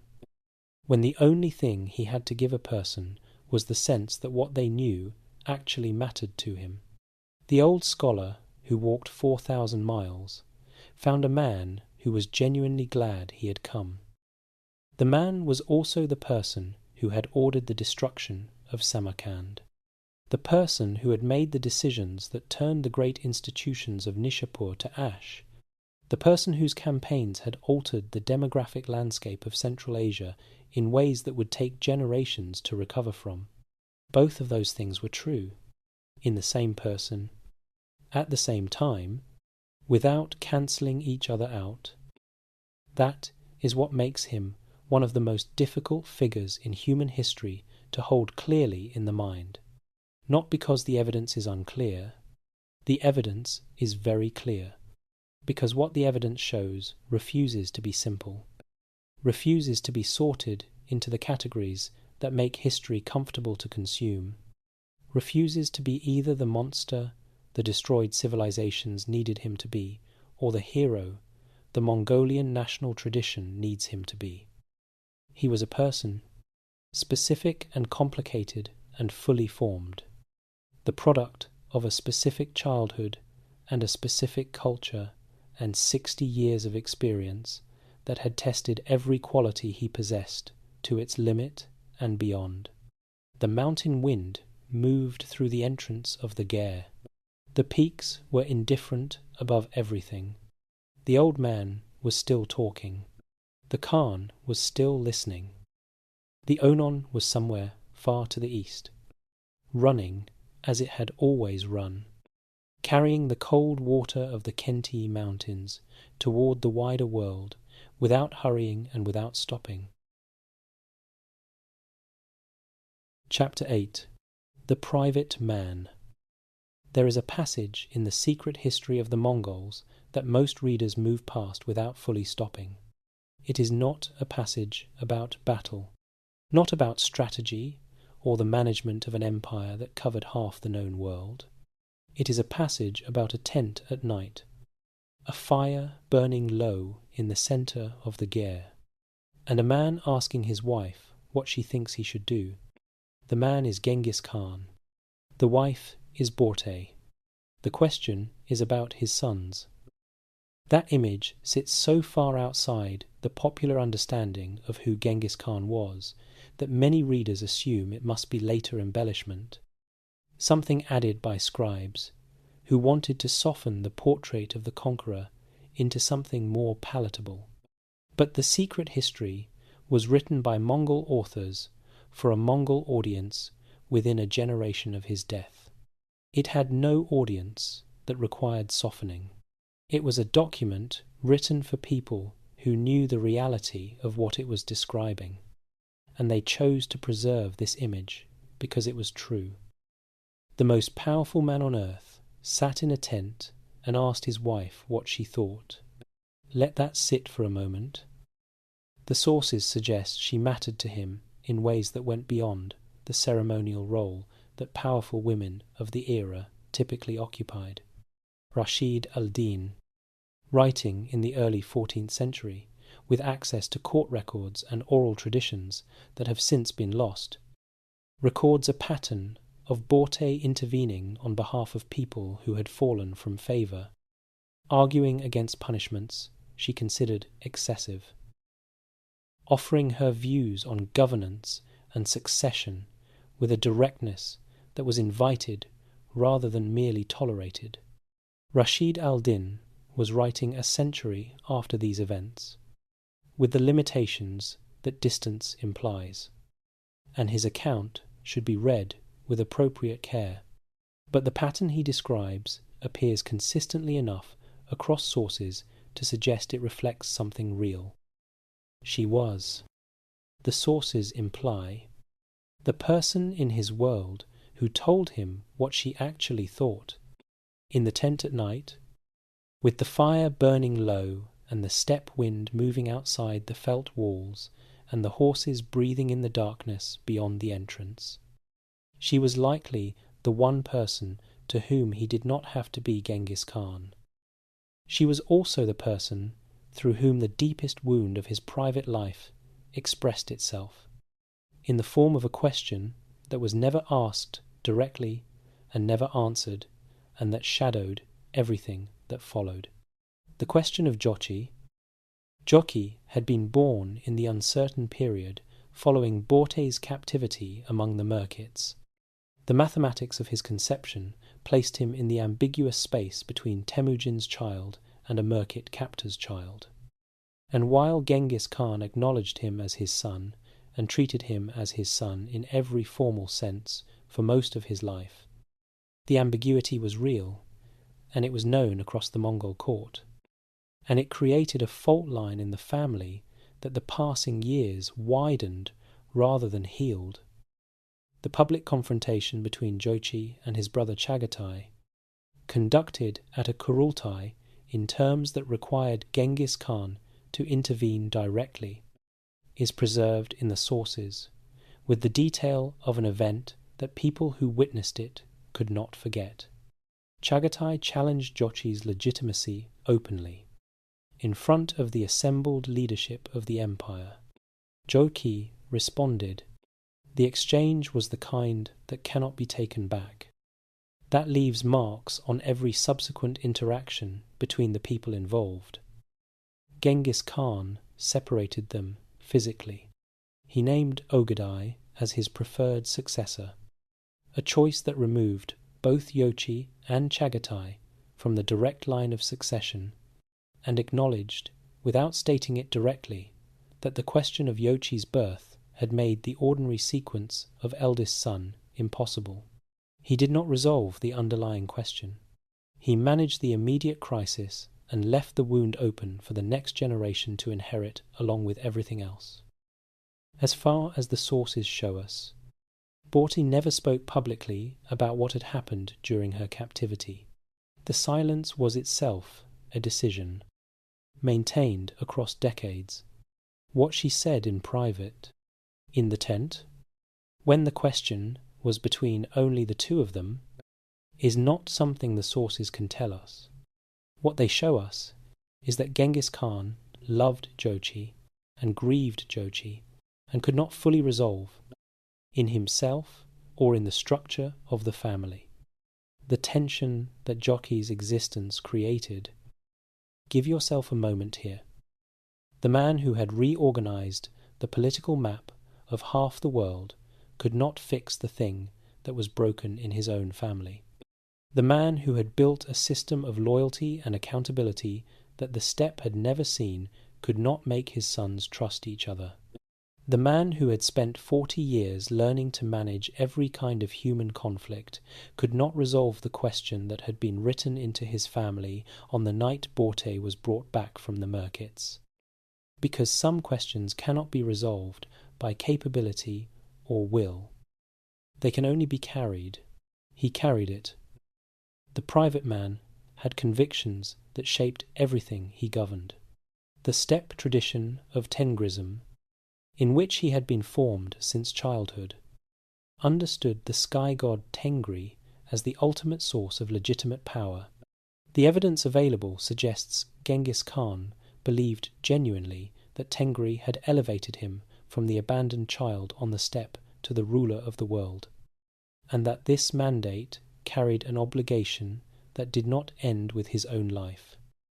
The obligation was to preserve what had been built, to ensure that the work survived the worker.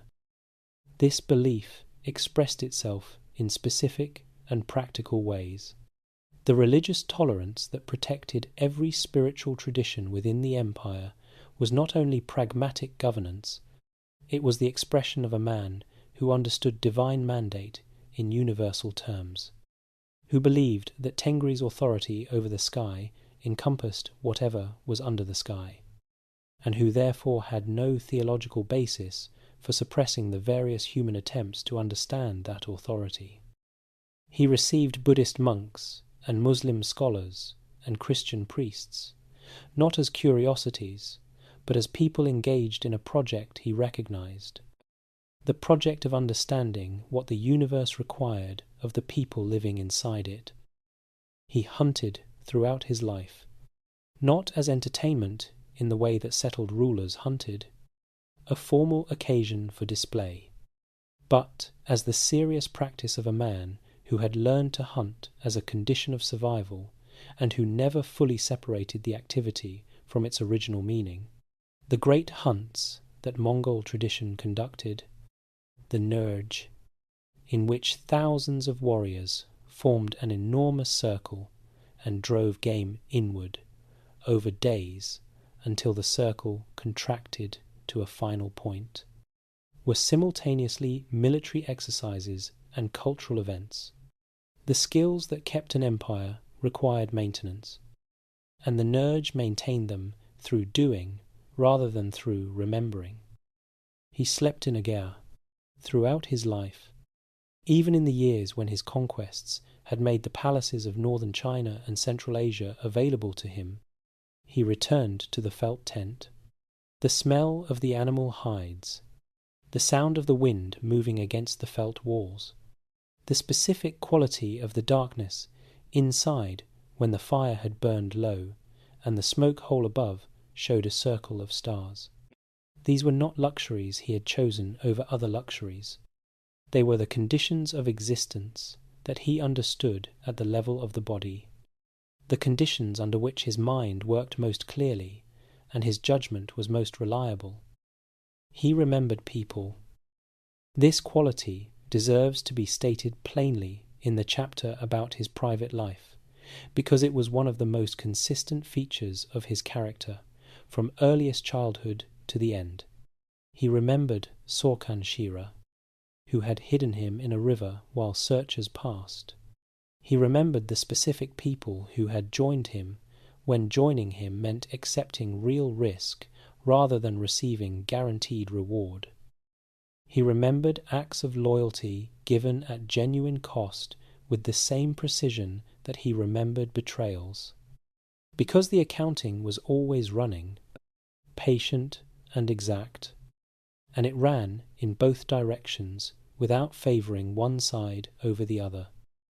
In the tent, with Borte, in the private hours that the historical record glimpses only occasionally and indirectly, this quality expressed itself in the specific texture of a long marriage between two people who had known each other since childhood and who had accumulated, across 4 decades of shared life, a history that no one else in the world possessed. Every campaign, every child born, every child lost, every crisis managed, and every failure absorbed, the knowledge of each other that only time produces, the specific and irreplaceable knowledge of how a person moves and speaks and thinks when they are not performing for anyone. When she died, the sources do not give us the precise date. She outlived some of his campaigns and did not live to see the end of them. The Mongol court preserved her memory with the formal honours of the tradition. But what her death meant to the private man, to the person who had sat with her in the tent and asked her what she thought, is not something formal honours can measure. The steppe does not record those things. The steppe keeps different accounts.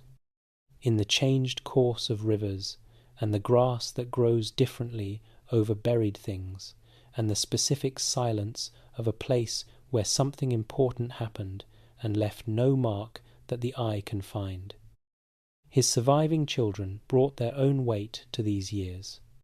He had tried to pass to them what the steppe tradition considered essential for a leader, not just capability in battle, but the discipline of someone who understood that building something required more than winning. Some of his children received this. Some did not, shaped by forces beyond what their father's efforts could fully anticipate or control. The private man and the public conqueror were not two different people operating in separate compartments of the same life. They were the same person expressing the same fundamental character in different registers. The register of the battlefield and the register of the tent. The register of the empire and the register of the family. All of them driven by the same quality that had been formed on the Onon riverbank before it was formed anywhere else. The quality of a person who did not accept the world as he found it, who looked at what was in front of him and asked what it required rather than what it offered, who built toward what he believed should exist rather than what the existing arrangements made convenient. That quality built half the world. It could not fix the question of Joki. It could not make Ogede into something Ogede was not. It could not prevent the specific grief of a man who loved deeply and buried deeply and kept going. Because keeping going was the only response available that was consistent with everything he had built himself to be. The fire burned in the centre of the gur. The smoke rose through the hole at the top and dissolved into the enormous sky. He had been a boy with a prisoner's name beside the Onon. He had become the ruler of half the world. Between those two facts was a life that no one who had known the boy could have predicted, and that no one who knew only the ruler could fully understand. The private man lived in the space between them, in the tent, with the fire, with the woman who had known both. Chapter 9. The failures he never admitted. There is a version of Genghis Khan that history finds very easy to construct.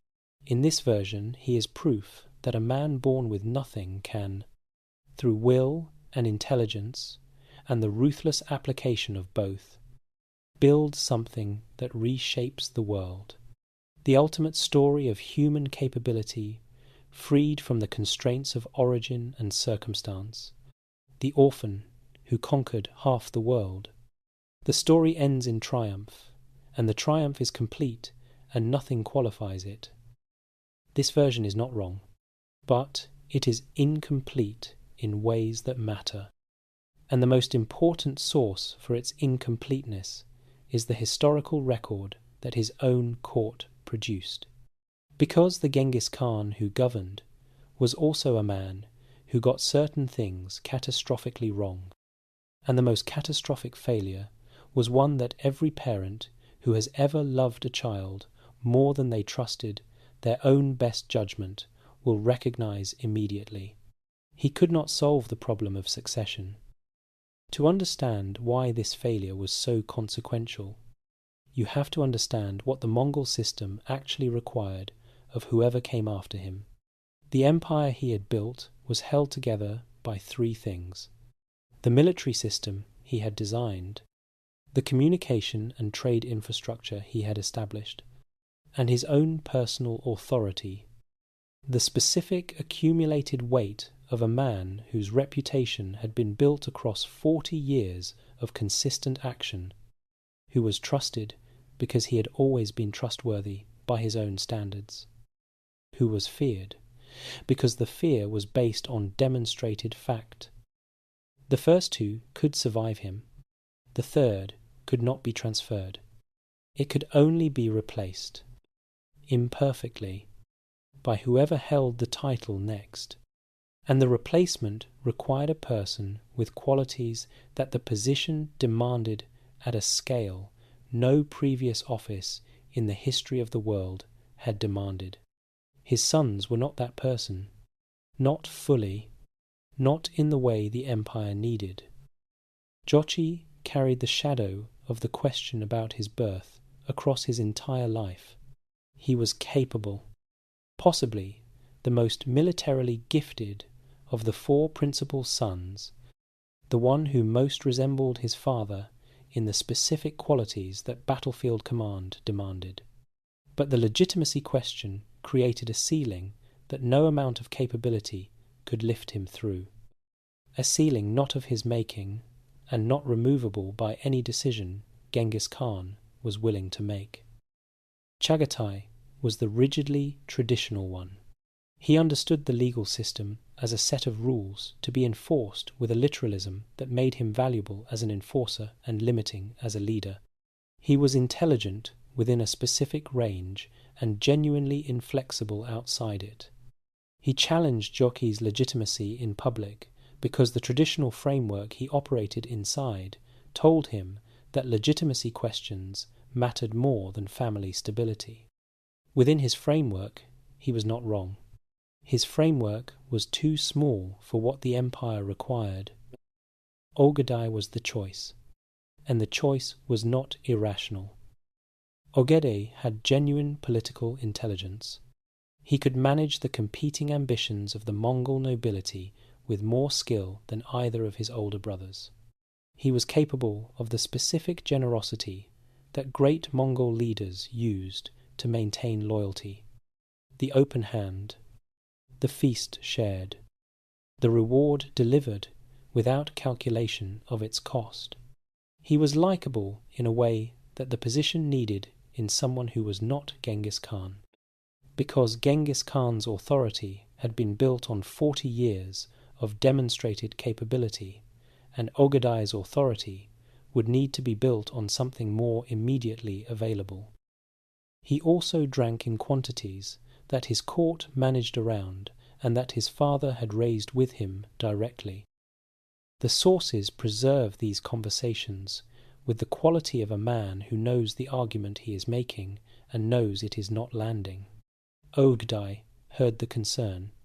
He acknowledged the concern. He did not substantially change his behaviour. He died at around 56 years old, younger than the age at which his father had still been conducting major campaigns. And the succession crisis that followed his death was exactly the crisis that the structural weakness of the Mongol system produced when the person holding it together was gone. Tolui, the youngest of the 4 principal sons, remained closest to his father in temperament, and in the specific military qualities the steppe tradition recognized and honored. He was prone to the same drinking that would eventually kill Ogedai, and his early death removed from the succession equation the son who might have provided the continuity the empire needed most. The deeper failure, beneath the specific question of which son was chosen, was structural. Genghis Khan had the evidence to see it clearly. He had built his military system on meritocracy. He had promoted men from blacksmith families to command positions based on demonstrated ability, passing over men of higher birth who lacked the capability the position required. He had done this consistently, deliberately, across decades of building. Meritocracy was not a principle he held abstractly. It was the foundation on which everything he was most proud of had been constructed. And then he chose his son, the historian Maurice Rossabi, whose work on the Mongol Empire is among the most careful available, identifies the succession system as the single greatest structural weakness of what Genghis Khan built. The requirement that a new great Khan be confirmed by a Kurultai of the Mongol nobility created a system in which each succession was a potential political crisis. The interval between one ruler's death and the confirmation of the next was a period of maximum vulnerability. The competing ambitions of the various lines descended from Genghis Khan created a permanent source of internal tension that the empire was never able to fully resolve. He knew this. The ancient sources that preserve his conversations about succession are consistent enough across different traditions to suggest the concerns they record were genuine rather than constructed. He had seen how empires built on personal authority failed when the personal authority ended. He had built his institution specifically to outlast his own presence. And then, at the one point where the institution most needed to operate on its own logic rather than on his personal attachment, he attached personally. He chose Ogedai because Ogedai was his son, and the pull of that fact was stronger than the logic of his own most fundamental governing principle. The father in him made the choice that the ruler in him had doubts about. There is a second failure that the honest account requires acknowledging, one that sits in a different register from the succession question, but that shaped the lives of people closest to him, in ways the sources record without fully interrogating. His daughters. He had several daughters, and the historical record says less about them than it should, partly because the cultures that preserved his story were less interested in recording the experiences of women, and partly because what there is to record requires honest examination rather than comfortable omission. The daughters of Genghis Khan were used as political instruments with the thoroughness the Mongol system applied to every available resource. They were married to the rulers of allied and conquered peoples as mechanisms for maintaining political control. Their choices were not their own. The scholar Anne Broadbridge, whose research on women in the Mongol Empire has recovered important dimensions of their experience and their agency. Documents that the daughters often exercised genuine and substantial power within the political frameworks they had been placed into.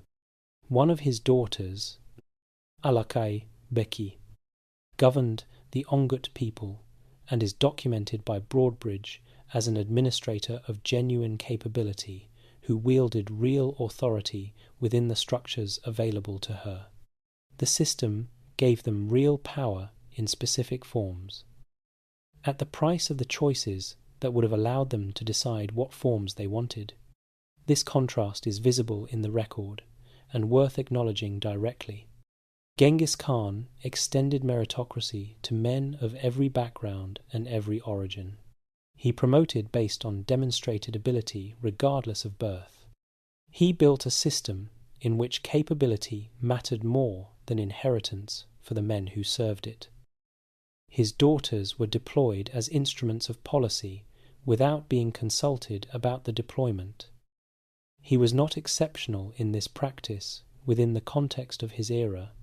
Every medieval political system of any scale did similar things to women of high birth, treating them as resources to be positioned rather than people to be asked. He was exceptional in nearly everything else about his governance. And the contrast between the meritocracy he built for men and the instrumentalization of his own daughters is a gap that the honest account of his life acknowledges rather than absorbs into the general context of the 13th century.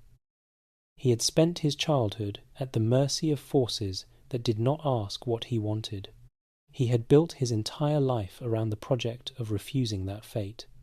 And, in his own household, in the lives of the daughters who had not chosen to be his daughters any more than he had chosen to be abandoned on the steppe, he replicated a version of the structure he had escaped rather than the structure he had built.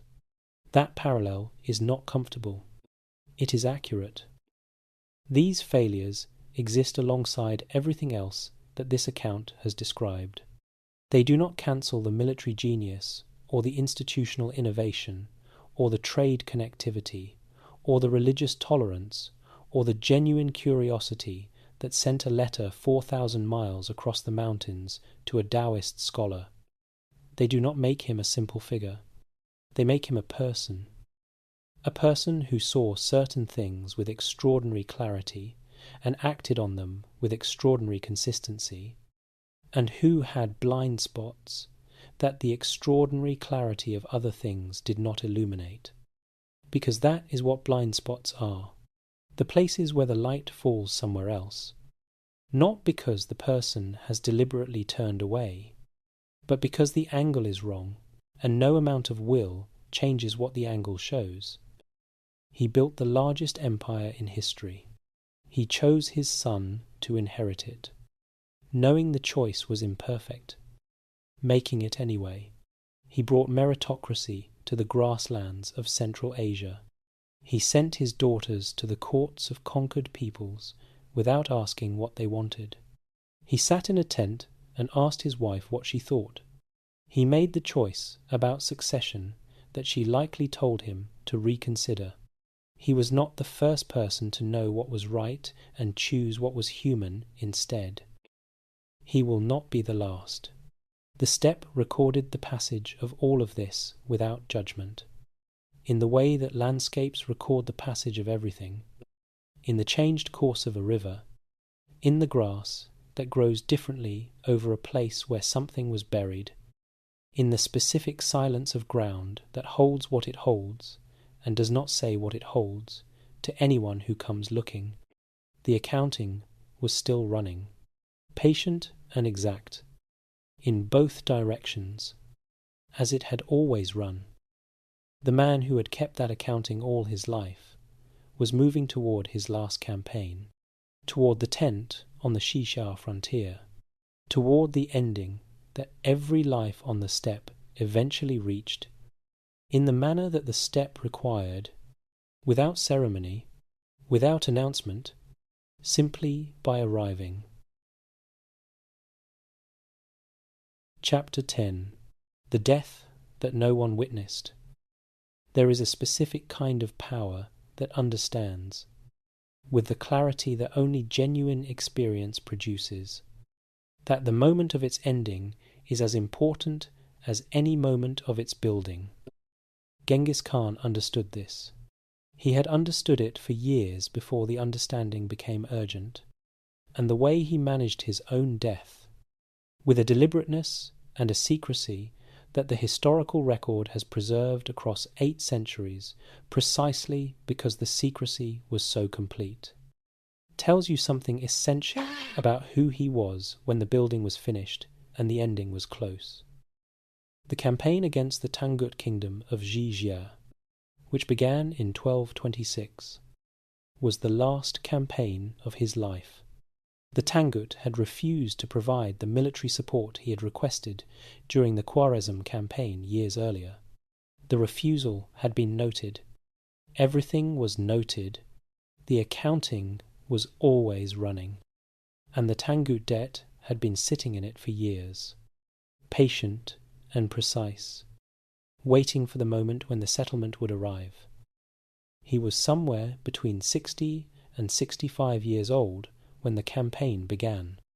The sources are not precise about his birth year, placing it somewhere between 1162 and 1167, and so his exact age cannot be stated with the certainty that later historical traditions would prefer. What the sources agree on is that his health had been declining for several years before the final campaign. The physical cost of a lifetime spent on horseback in extreme conditions had produced a body registering its objections with increasing insistence. He had taken a serious fall from his horse the year before the Xijia campaign, during a hunting expedition, not a battle. The man who had survived the battlefield conditions of 100 engagements was seriously damaged by the sport that the steppe considered recreation.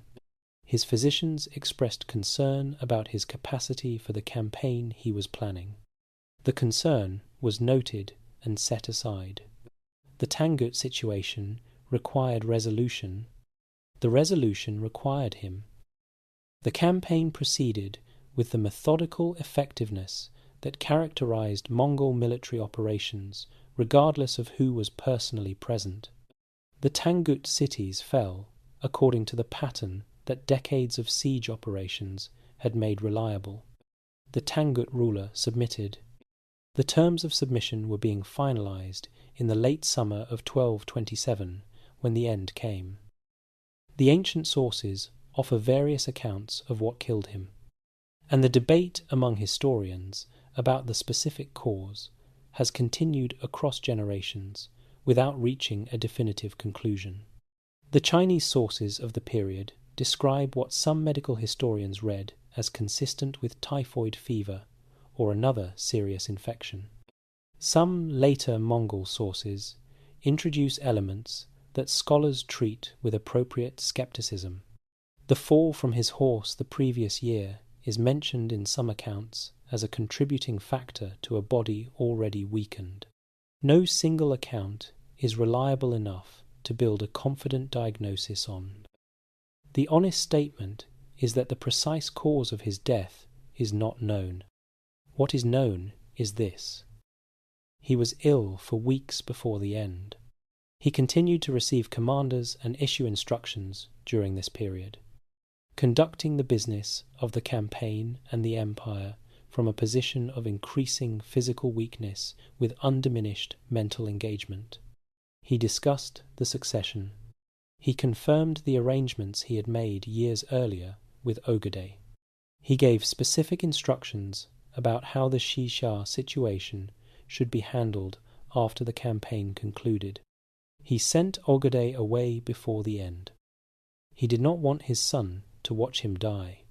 Whether this was an act of paternal protection, the specific instinct of a father who had spent his life trying to shield the people he loved from the things he could shield them from, or a request for the particular privacy that certain final acts require, or both of those things simultaneously.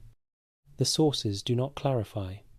What they agree on is that he sent his son away, and that when the end came, he was attended by a small number of trusted commanders rather than by the full court that his position might have required. He died in a tent, on campaign, in the manner that the steppe considered the proper death for a warrior who had spent his life in the field, not in a palace surrounded by marble and ceremony, not in a bed in a city he had conquered, in a felt tent, in the place he had always understood best, doing the work he had done since before he was old enough to choose it.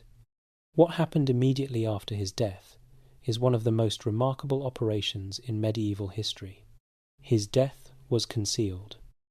The body was carried back toward the Mongolian heartland, and the journey was conducted as if the man inside the funeral wagon were still alive.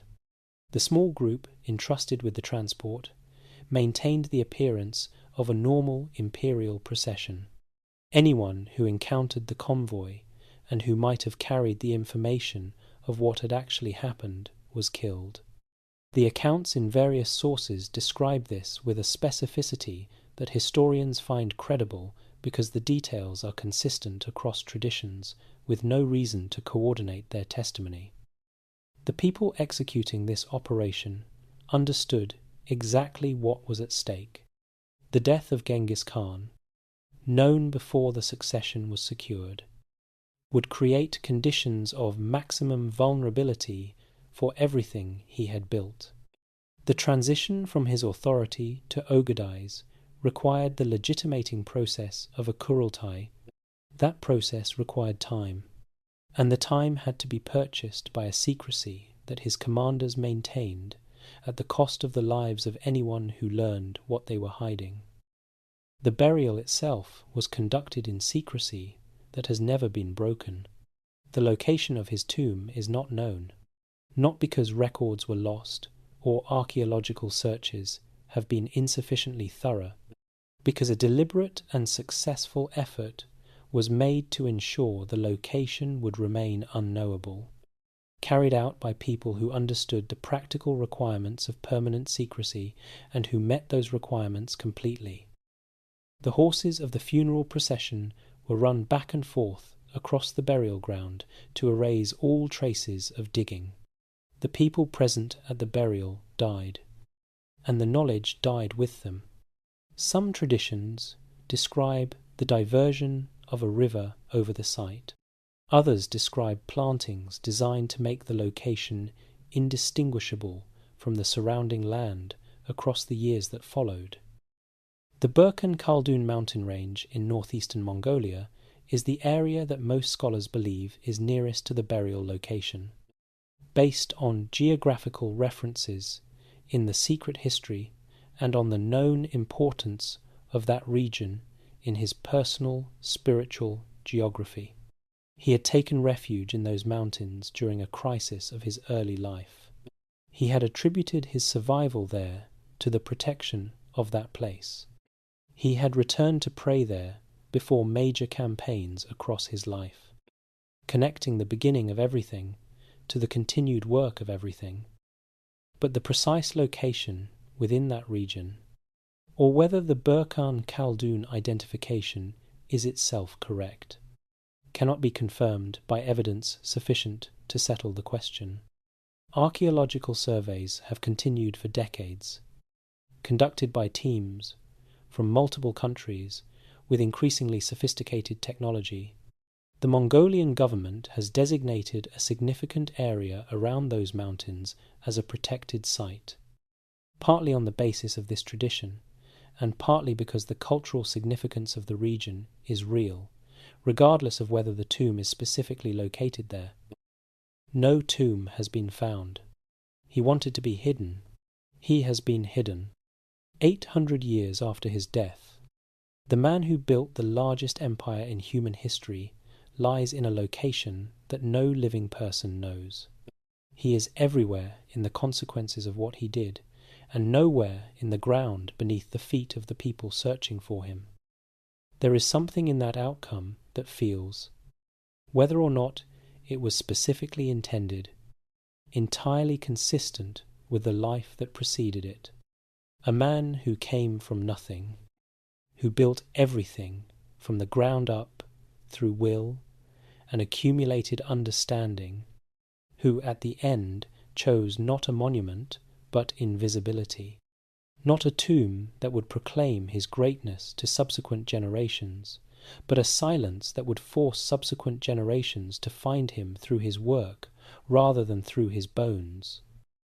The work was everywhere, in the roads and the relay stations and the administrative systems that persisted long after the armies stopped moving, in the trade networks that were already reshaping how goods and ideas moved across the Eurasian continent, in the 13 million square miles of territory that had been brought under a single political authority, the largest such territory in the recorded history of the human species. He was gone. The work remained. The Onon was still running somewhere to the northeast, where it had always run, through the valley where a woman had given birth alone in the night, and a child had arrived clutching something dark and solid in his right hand, in a world that had not yet been asked to accommodate what that child would become.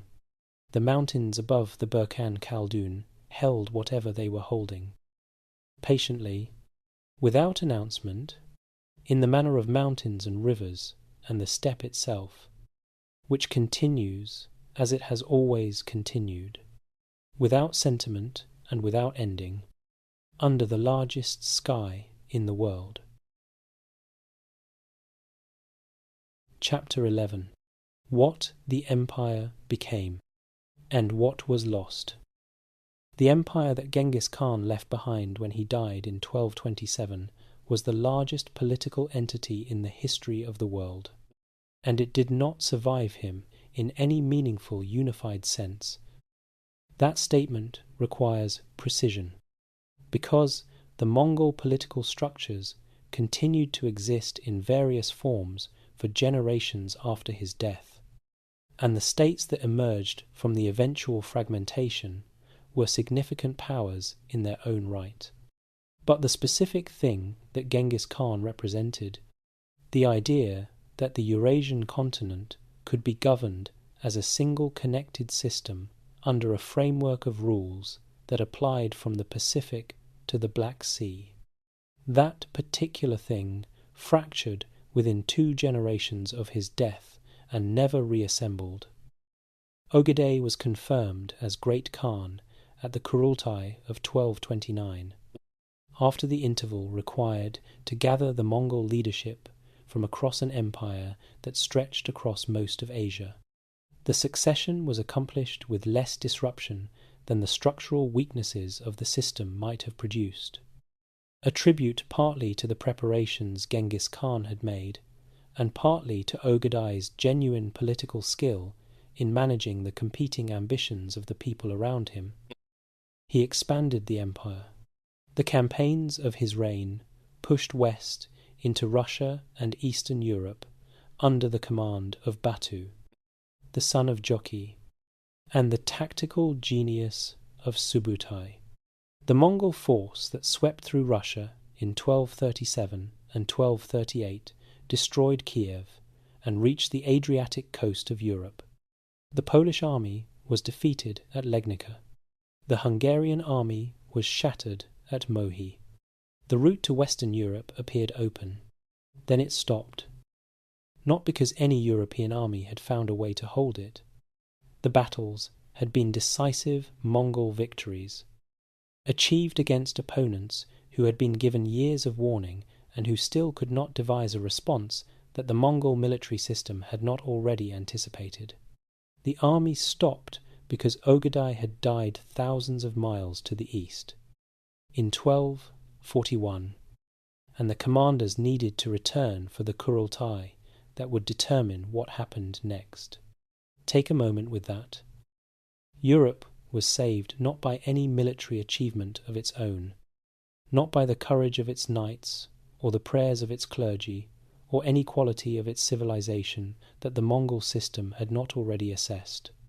It was saved by the death of a man who drank too much, on the other side of a continent, in the specific way that the structural weakness of the Mongol succession system made European survival dependent on an event that Europe neither caused nor knew about. The European chronicles of the period attributed the withdrawal to divine intervention. The actual reason was a political mechanism that Genghis Khan had seen coming and had not adequately fixed. The succession crisis that followed Ogeday's death was exactly what the system produced when the person holding it together was gone. The various lines descended from Genghis Khan's sons began the competition that the unresolved tensions of the previous generation had made inevitable. The Kurultai that should have quickly confirmed a successor became the arena for a political struggle that lasted years, during which the empire's momentum faltered and the opportunities that the Western campaigns had opened were not pursued. The great campaigns continued under subsequent rulers. Hulagu, the grandson of Genghis Khan through Tolui, led the campaign that sacked Baghdad in 1258, killing the last Abbasid caliph and destroying the city that had been the intellectual and political centre of the Islamic world for 5 centuries.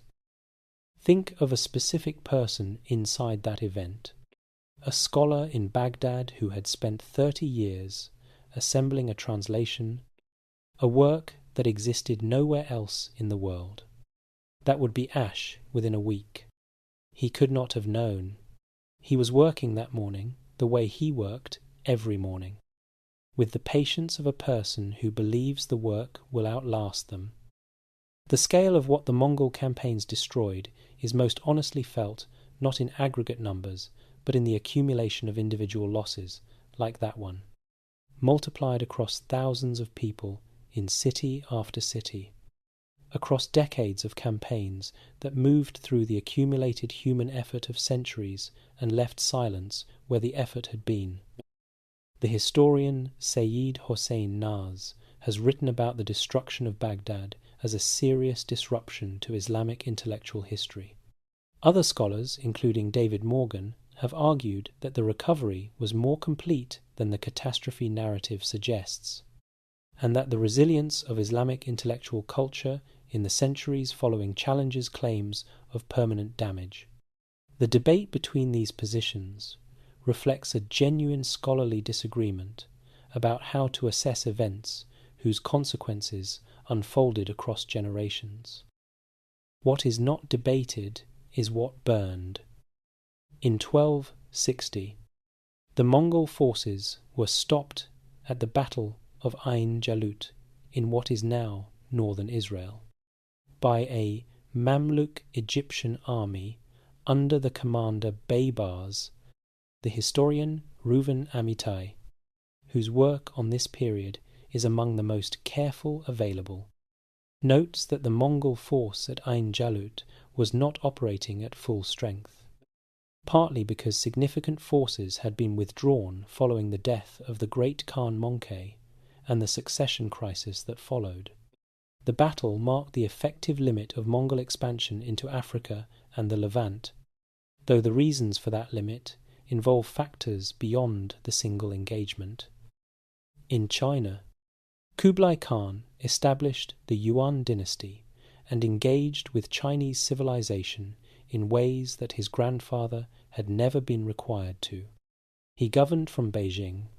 He surrounded himself with Chinese administrators. He patronized Chinese arts and learning. He attempted, with mixed success, to convert Mongol military dominance into legitimate governance within the Confucian framework that Chinese political culture required. Marco Polo used the Yam system in the 1270s and spent approximately 17 years in Asia, returning to Venice with accounts that his contemporaries found too extraordinary to fully believe, and that subsequent centuries found substantially credible. The Pax Mongolica, the period of relative peace and trade connectivity that the completed conquests made possible, lasted roughly from the middle of the 13th century to the middle of the 14th. During this period, the Silk Road operated under a single political authority for the first time in its history. Knowledge and goods moved across Eurasia with a reliability that the fragmented political landscape before Genghis Khan had prevented, and along the same routes, in the bodies of rats travelling with merchant caravans, moving silently through the stations of the Yam system as efficiently as any official document, came the bubonic plague. The Black Death reached Europe in the late 1340s and killed between a third and a half of the European population in the years that followed. The same infrastructure that accelerated the movement of goods and ideas also accelerated the movement of pathogens, with the same efficiency and the same indifference to the nature of what it was carrying. Genghis Khan did not cause the Black Death in any intentional sense. He built the conditions in which it could move faster and further than it otherwise would have. Both of those things are true simultaneously. The unified empire fractured definitively in 1260, with the civil war between Kublai Khan and his brother Arik Bök over the succession following Möngke's death. Each convened his own Kurultai. Each claimed the title on different grounds. The civil war ended with Kublai's victory, but the victory did not restore unity. What followed was fragmentation. The Ilkhanate in Persia eventually converted to Islam under Ghazan Khan, reflecting the cultural reality of governing a predominantly Muslim population and representing a break with the religious pluralism of the original Mongol system. The Chagatai Khanate in Central Asia fragmented into competing factions. The Golden Horde in the Russian steppe maintained dominance over the Russian principalities for roughly 2.5 centuries, shaping the administrative and political landscape of Russia in ways that historians, including Charles Halperin, continue to examine and debate. The Yuan dynasty in China was overthrown by the Ming in 1368. Each of these states carried something forward: the administrative traditions, the trade connections, the tolerance, in some cases, and each also carried the fractures that the succession problem had made inevitable from the moment Genghis Khan chose his son over his principal. The framework of unified authority was gone. The Silk Road continued to function, but with the friction of multiple jurisdictions rather than the coherence of one. What was lost was the connectivity itself, the single framework that had allowed a merchant to travel from Beijing to Constantinople under consistent rules and protections, the unified communication system, the specific quality of movement through an enormous political entity that Marco Polo had described with genuine admiration. What remained, after the Khanates dissolved or transformed, was something harder to define and more durable than any political structure. A research team led by Chris Tyler Smith and Tatiana Zerjal, publishing their findings in the American Journal of Human Genetics in 2003, identified a specific Y chromosome lineage present in tens of millions of men alive today, distributed across a geographic range consistent with the historical extent of the Mongol Empire, and traceable to a single male ancestor living in Mongolia approximately 1,000 years ago. Subsequent research has continued to examine and refine the methodology and conclusions of this study, and the identification of Genghis Khan as the specific ancestor, while it fits the available historical and genetic evidence, remains an inference rather than a direct proof. The scholarly conversation about this research is ongoing. What the research establishes, within the bounds of what the evidence supports, is the biological trace of a reproductive pattern consistent with the historical record of what the Mongol conquests produced across the territories they touched. Tens of millions of people, carrying in their cells the possible trace of a child born on a riverbank in 1162 with a blood clot in his fist. The political empire is gone. The trade infrastructure he built contributed to a more connected Eurasian world, with consequences that different historians weigh differently. The commercial networks that scholars, including Janet Abu-Lughod, have traced through this period. The plague that moved through those same networks. The reorganization of European society that followed. The military innovations his system developed were studied and adapted by commanders across centuries. The administrative principles he applied influenced the governance of the successor states in ways that persisted long after the Mongol political authority had ended. He left no monument. He left no tomb that can be found. He left the world itself, changed in ways that are still being traced by historians and geneticists and archaeologists who have spent their careers trying to understand what one man's life actually produced across 8 centuries of subsequent history. The orphan from the Onon riverbank had wanted to build something that lasted. He succeeded. The form dissolved. The consequences remained. The steppe is still there. The Onon still runs through its valley. The Burkan Khaldun mountains still hold whatever they are holding, patient and dark against the sky. The world he made is everywhere else. Chapter 12. Genghis Khan in the Modern World. Genghis Khan has been dead for nearly 800 years. On a clear morning outside Ulaanbaatar, before the full light arrives, and the sky above the Mongolian steppe is still the colour of something between night and day. The stainless steel equestrian statue that stands 131 feet tall on the grassland east of the city catches the first light before anything else does. It shines silver white against the dark grass and the dark mountains, facing east, toward the sunrise, toward the direction from which the Mongol tradition says good things come. Visitors can climb inside it and stand on the horse's head and look out over the grasslands that produced him. You are at that height, in that early light, looking out at a landscape that has not fundamentally changed in 800 years. The grass runs to the horizon in every direction. The sky presses down with its full weight of distance. The wind comes off the mountains without asking permission. You are looking at the world that made him, and you are standing inside a monument to what he made of it. That image, a person standing inside the consequence of a life, is the image that stays with you when you try to understand how a man dead for 8 centuries still generates the responses he generates.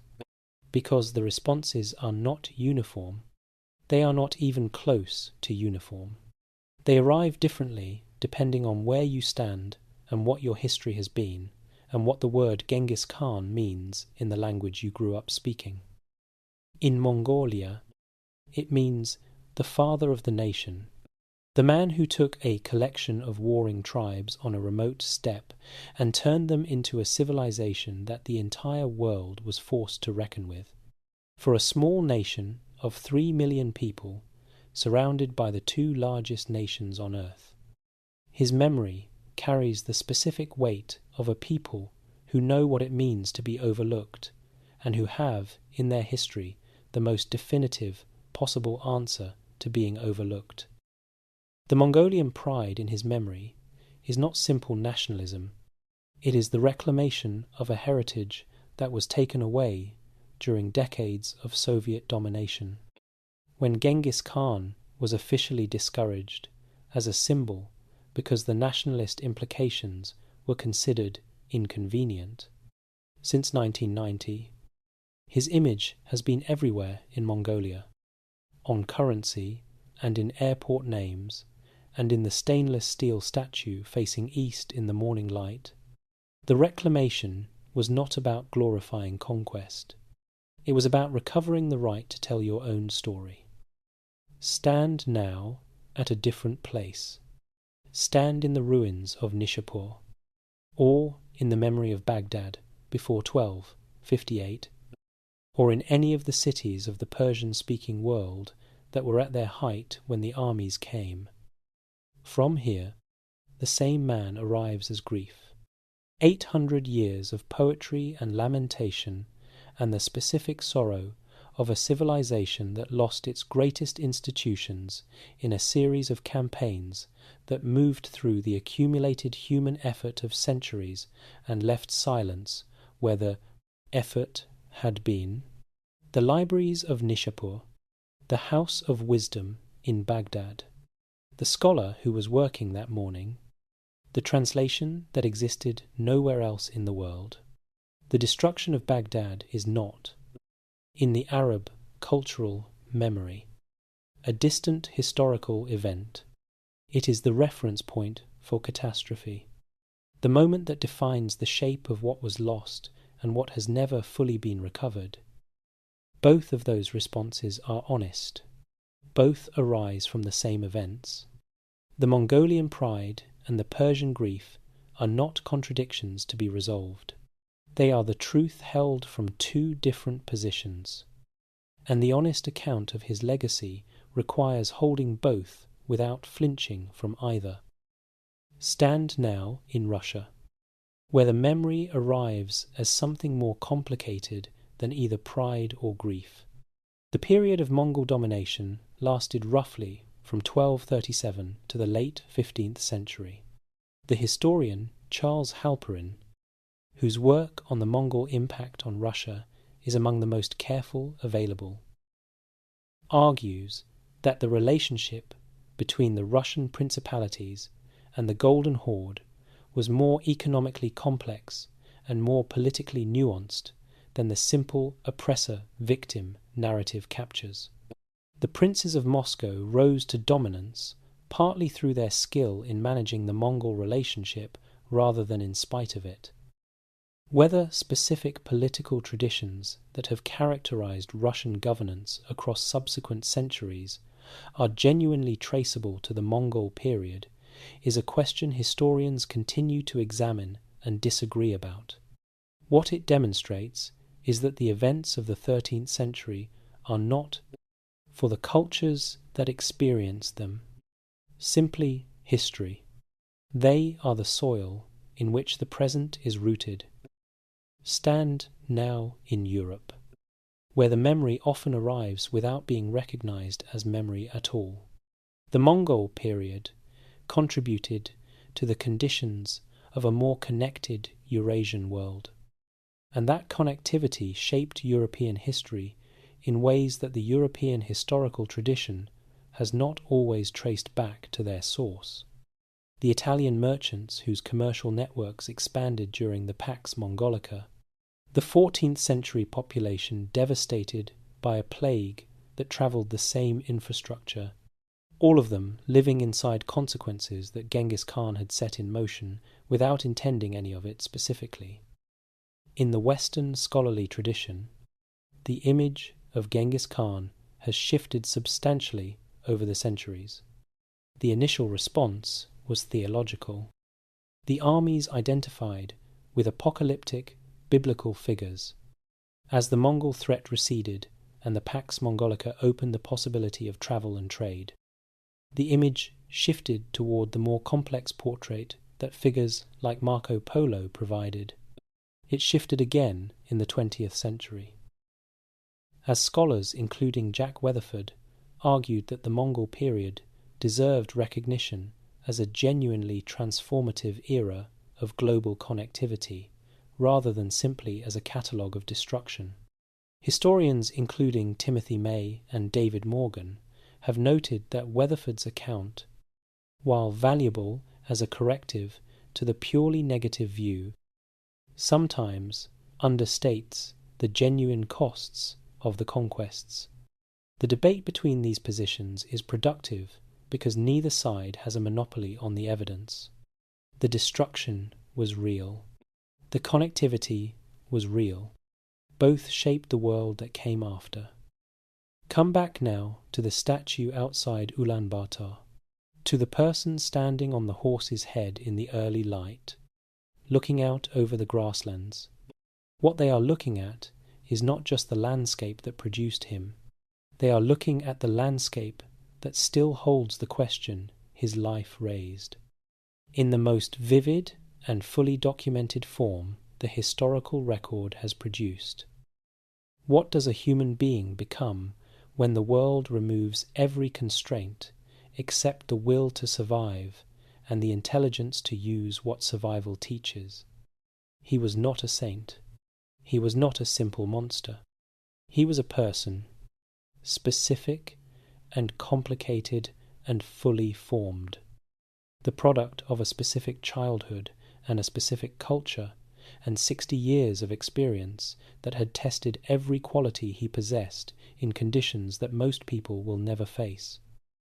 What the steppe produced in him was a specific combination of qualities the world had not seen assembled in quite that form before, and has not seen assembled in quite that form since. The military intelligence, the organizational ability, the specific gift for reading people and building loyalty, the patience that could hold a goal across decades without losing clarity about what the goal was, the genuine curiosity that sent a letter 4,000 miles to a scholar and listened carefully to the answers, and the capacity for love and grief and the specific human failure of choosing your child over your principle that was present alongside everything else, and that shaped the failures as surely as the capabilities shaped the achievements. He was the orphan from the Onon riverbank. He was the ruler of half the world. He was the father who chose his son over his principle. He was the man who asked his wife what she thought. He was the ruler who wanted to be hidden. All of those things at once, without cancelling each other out. The steppe wind moves through the grass outside Ulaanbaatar, over the land that formed him and that he transformed and that has continued, as it always continues. Without sentiment and without ending, after him, the question he raised is still open. It is in your hands now, if you want it. Come back to the riverbank. The Onon in northeastern Mongolia, on a morning in the present century, moves with the same unhurried purpose it has always moved with. The water is cold.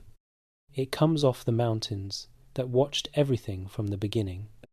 The same mountains, unchanged and patient and entirely indifferent to what passed on their slopes and in the valleys between them across the 8 centuries, since a child arrived here in the small hours of a summer night. The tradition that remembered that night tells us he came clutching something dark and solid in his right hand. A blood clot, a sign, a detail that the people who preserved it considered worth preserving across all the years that followed, not because they knew exactly what it meant, but because they understood that it mattered, and that some things matter before you can say precisely why. The tent is gone. The family is gone. The wooden collar and the prisoner's name and the choices made on hillsides and in tents and on battlefields across 40 years of building, all of it dissolved into the wind and the grass and the specific silence of a landscape that holds what it holds without announcing what it holds to anyone who comes looking. But the river is the same river. The sky above it is the same sky. The largest sky in the world, pressing down with its full weight of stars at night and its full weight of light in the morning. The same sky that pressed down on the boy who was born here and on the man who came back here to pray before his campaigns, and on every person alive right now in the world, he made, living inside consequences they may never trace back to this riverbank. The question that his life raises is not complicated to state. It is simply hard to answer and harder to stop asking once you have started. What does a human being become when the world removes every constraint except the will to survive and the intelligence to use what survival teaches? He answered that question across 60 years of sustained effort. He answered it in the military system that transformed a collection of warring tribes into the most effective fighting force the medieval world had seen. He answered it in the trade infrastructure that connected a continent and the legal framework that protected every religion within it. He answered it in the destruction of cities that had taken centuries to build, and in the curiosity that walked 4,000 miles to reach a scholar who might know something worth knowing. He answered it in the succession choice that loved his son more than it trusted his own best judgment, and in the hidden tomb that chose invisibility over monument, and in the tens of millions of people alive today who may carry in their cells the biological trace of what one life on the Mongolian steppe produced. The answer is not comfortable. It was never going to be comfortable. The life that produced it was not comfortable. Not once. From this riverbank in 1162 to the tent in 1227.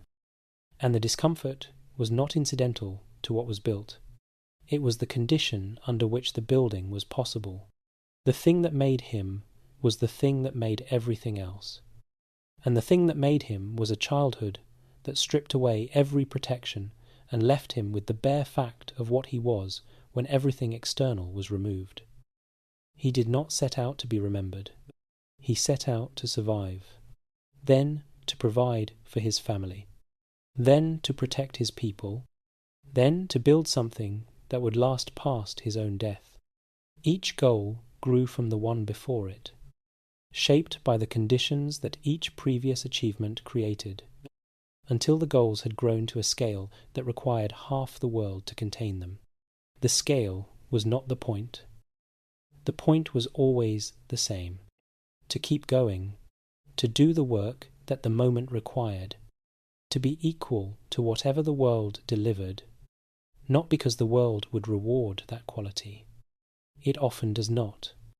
But because it was the only quality worth having in a world that had delivered everything it delivered to the boy on the Onon riverbank without asking whether he was ready for any of it, he kept going until he could not. The river kept going after him. The mountains kept their silence. The steppe continued as it had always continued, carrying the wind off the mountains and the grass down to the horizon, and the full weight of the largest sky in the world pressing down on all of it. If something in this journey has stayed with you, I would be glad to know what it is. The orphan who refused to accept what the world had decided about him, the builder who destroyed in order to construct, the father who knew what was right and chose what was human, the man who asked his wife what she thought, the ruler who wanted to be hidden, or simply the person who, on whatever morning the world handed him something that should have stopped him, picked it up and kept going anyway. The blood clot he was born clutching has long since dissolved into the earth of the Onon Valley. What it became is still here. It is in the walls and the roads and the consequences of a life that changed the shape of the world and then disappeared into the ground beneath the mountains that watched it happen. Whatever brought you here tonight, thank you for staying until the end. Until the next story. I wish you a quiet night. And if the steppe wind finds you when you wake, I hope it carries something worth following.